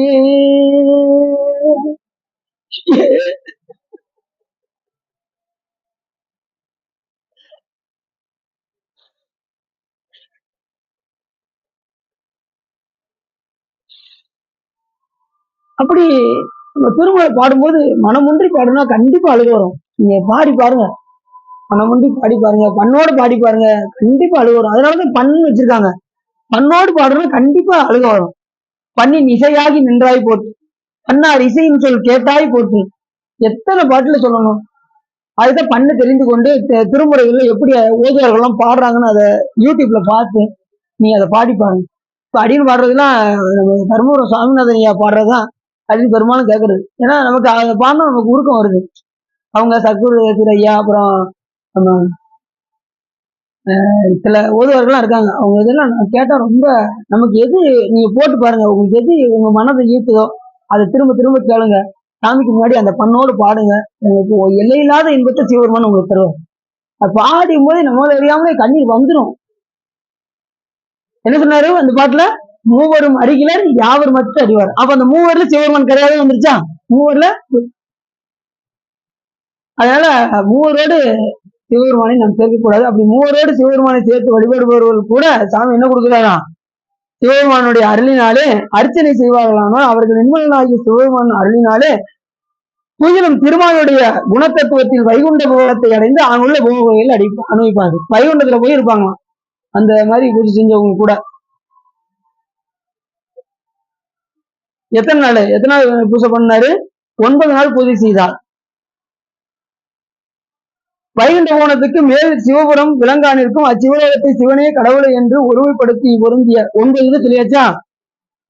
சிவலோகத்துக்கு ஒருமைப்பாடு பொருந்திய அறிவு மேலிடம் தனக்கு நீரில்லாத சிவனை நாதிகமர அர்ச்சனை செய்யும் தவத்தை உடையவர்களே அவர். அவ்விடத்தில் எந்த போகம் தான் பிறருக்கு அரியதாகிய சொல்லுவோம். ஆகையினாலே எல்லா போகமும் எளிதாக வரும். சிவபெருமான் மேல மட்டும் எப்படின்னா, சிவபெருமானோடு ஒருமை புகப்பட்டு யார் வழிபாடு செய்கின்றார்களோ அவர்கள் தான் சிவலோகத்துல போய் என்ன செய்வாங்க இருப்பாங்க. மற்ற எந்த சிவபூஜை அறியாம செய்யறவங்க கூட எல்லாம் அந்தந்த போகத்தை தூக்கிட்டு மறுபடியும் எங்க வந்துருவாங்க, பிறவிக்கு வந்து விடுவார்கள். சிவபெருமானோடு 2.5 கலந்து இறைவனோடு ஒன்றுபட்டு யார் வழிபாடு செய்கின்றார்களோ அவர்கள் தான் எங்க போவாங்க, சிவபெருமானுக்கு சாத்தியமாக ஆவார்கள் அப்படின்னு சொல்லி அடுத்து சிவலோகத்தினுடைய சிறப்பை நம்ம 2வது நம்ம தொடர்ந்து பார்ப்போம். சிவலோகத்துல என்ன சிறப்பு இருக்கு அப்படிங்கிறத பார்ப்போம். அடுத்து கண்டு பாவித்து பூவிசை செய்தவருடைய பெரும் பயன்லாம் என்னங்கிறதெல்லாம் பார்ப்போம். இப்ப அந்த 10 அறங்களை சொல்லி அவங்க அந்த 9 நாள் பூசை ஒவ்வொருத்தரும் செஞ்சவங்க எல்லாம் எங்க போவாங்க, கடைசி சிவலோகத்துல உள்ளவங்க எப்படி பூசை, சிவலோகத்துக்கு போறவங்க என்ன தகுதியோடு இருப்பார்கள் அப்படின்னு பார்த்தோம். 9 நாள் பூசை கடைசி சிவலோகத்தை அடைவதற்கு சிவபெருமானோடு 2.5 கலந்து ஒருமைப்பட்டு சிவபெருமானை யாரு பாவித்து பூசை செய்கின்றார்களோ அவர்கள் எங்க போவாங்க, சிவலோகத்தை. மற்றவர்கள் எங்க போவாங்க, அந்தந்த உலகத்தில் போய் அழுக்கு ஆடை உடுத்தியவர்கள், குளிக்காதவர்கள். அடுத்து வேற என்ன சொன்னாரு, அதுமாதிரி சிவபெருமானோட அன்பில்லாம பூஜை செய்தவர்கள். அப்புறம் ஒவ்வொரு நாள் பூஜையும் பார்த்தோம்ல, மூவரோடு சிவபெருமானை ஒப்பிட்டு பார்ப்பவர்கள். அடுத்து வேத காயத்தினால் அச்சிப்பவர்கள். அடுத்து பெண்களோடு மோகம் கொண்டவர்கள். அடுத்து ஒவ்வொரு நிலையிலையும் சொல்றாரு, பரதநூல் விதிப்படி பயிலாதவர்கள். இப்படி ஒவ்வொருத்தருக்கும் ஒவ்வொரு நீதி சொல்லியிருக்காரு. அப்ப சிவலோகத்துக்கு யார் போக முடியும், இறைவனோடு ஒருமைப்பட்டவர்கள் மட்டுமே போக முடியும். மற்றவர்கள் எல்லாம் மற்ற பூசையெல்லாம் பலன் கருதி செய்கின்ற பூசை இருக்கு, பலன் கருதாமல் செய்கின்ற பூசை இருக்கு. பலன் கருதாமல் செய்கின்ற பூசை தான் அதிக பலனை தருமே தவிர, பலன் கருதி செய்கின்ற பூசைக்கு மறுபடியும் பிறப்பு உண்டு. விஷ்ணு பூசிச்சாரா, 1008 மதுரை பூசிச்சவங்க மறுபடியும் அந்த முடிஞ்சது சக்கரம் கேட்டாரு, கேட்டு மறுபடியும் எங்க வந்திருப்பாரு, மோட்சம் அடைஞ்சிருக்க முடியாது. அந்த திருமணம் மறுபடியும் பிறந்து அதுக்கப்புறம் சிவபூஜை செய்துதான் அவர் மேன்மை அடைந்திருப்பார். யாராக இருந்தாலும் சிவபூஜை செய்யாமல் என்ன செய்ய முடியாது, சிவபோகத்தை அனுபவிக்க முடியாது. முத்தனே முதல்வா, சிவபெருமானுடைய அன்பு பெறணும்னா மாணிக்கத்தை சொல்ற பாருங்க, எப்படி நீங்க செய்யணும், பூசை செய்யணும், உங்களுக்கு எப்படி அந்த பரலோகம் உங்களுக்கு கிடைக்கும். முத்தனே முதல்வா முக்கணா முனிவா பக்தியால் மொட்டரா மலர் பறித்து இறங்கி பக்தியால் பரவுவார் தமக்கு பரகதி கொடுத்தல் செய்யும் சித்தனே சிவ செல்வ திருப்பெருந்துறையில் செழுமலர் குருந்தம் ஏவிய சீர் அத்தனே அடியேன் ஆதரித்து அழைத்தால் அதந்துவே என்றருளாயே. இப்படி சொல்றாரு. மொட்டரா மலர் பறித்து இறங்கி யாரு பக்தியோடு வழிபாடு செய்கின்றார்களோ அவருக்கு சிவன் என்ன செய்வாரு, சாமி திருவடி காட்டுவாரு. அது வரைக்கும் காண முடியாது. மொட்டரா மலர் பறித்து பக்தியால் பரவி யார் ஏற்றுகின்றார்களோ அவர்களுக்கு சிவபெருமான் பரகதி கொடுத்து அருள் செய்வார். அப்படி பரகதி வேண்டும் என்றால் அன்போடு நாம் பூஜை செய்ய வேண்டும் என்று சொல்லி இதுக்காக உள்ளம் நிறைந்து உவகை சிறந்து இந்த சிவ தர்மோத்தரத்தை நீங்க கேட்டதனால் உங்களுடைய வல்வினை கரைந்து திருவள் உரையும் என்று சொல்லி திருப்பூர் பாடி அடியின் உரையை நிறைவு செய்கின்றோம்.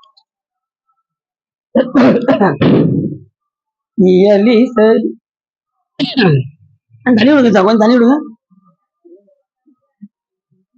தனி விடுங்க, தனி விடுங்க.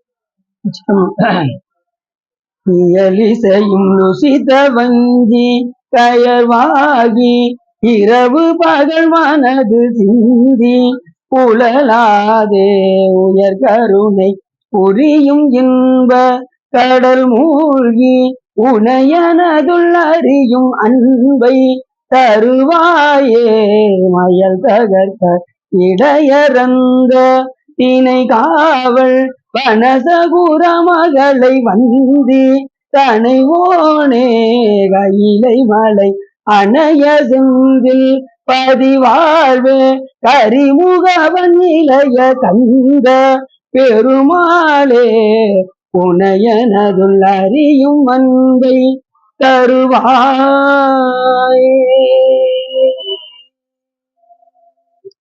கைலாய பரம்பரை விஞ்ஞான போத நெறி காட்டும் என்னை வருவாய் மிகண்டான் தந்ததிக்கோர் மெய்ஞான வானுவாய் குயிலாரும் பொருள் திருவாவுடு தெரிவாள் குரு நமச்சிவாய தேவன் தைலாதி மரபுடையோன் திருமரபு நீடூடி தலைகமாதோ வான்முகில் வளாகவிகம் அழிவனம் சிறக்க மன்னன் கோன்முறை அரசு செய்க குறைவில்லாத வீரர் வாழ்க நான்முறை அரங்குவோங்க நற்றவம் வேள்வி மல்க மேன்மைகள் சைவ நீதி விளங்குக உலகமெல்லாம் ஆறில் நடந்தோர் வாழ்க அருமுக வாழ்க வெப்பை குருது தனிவேல் வாழ்க உக்குடம் வாழ்க செவ்வேல் ஏரிய மஞ்சை வாழ்க யானை தன் நெங்கும் வாழ்க மாறில்லா வள்ளி வாழ்க வாழ்க சீர் அடியாரெல்லாம் வாழ்க சீர் அடியாரெல்லாம் வாழ்க சீர் அடியாரெல்லாம் என்றும் இன்பம் பெருகும் இயல்பினான் ஒன்று காதலித்து உள்ளம் ஓங்கிட மந்துளார் அடியார் அவர் வான்புகள் நின்றதெங்கும் நிலவி உலகலாம் மரகணம் பார்வதி பதையே தென்னாடு சிவனையை போற்றி வெற்றியே முகனுக்கு திருச்சிற்றம்பலம் தில்லையம்பலம் பொன்னம்பலம் அருணாச்சலம் ஏகாம்பரம்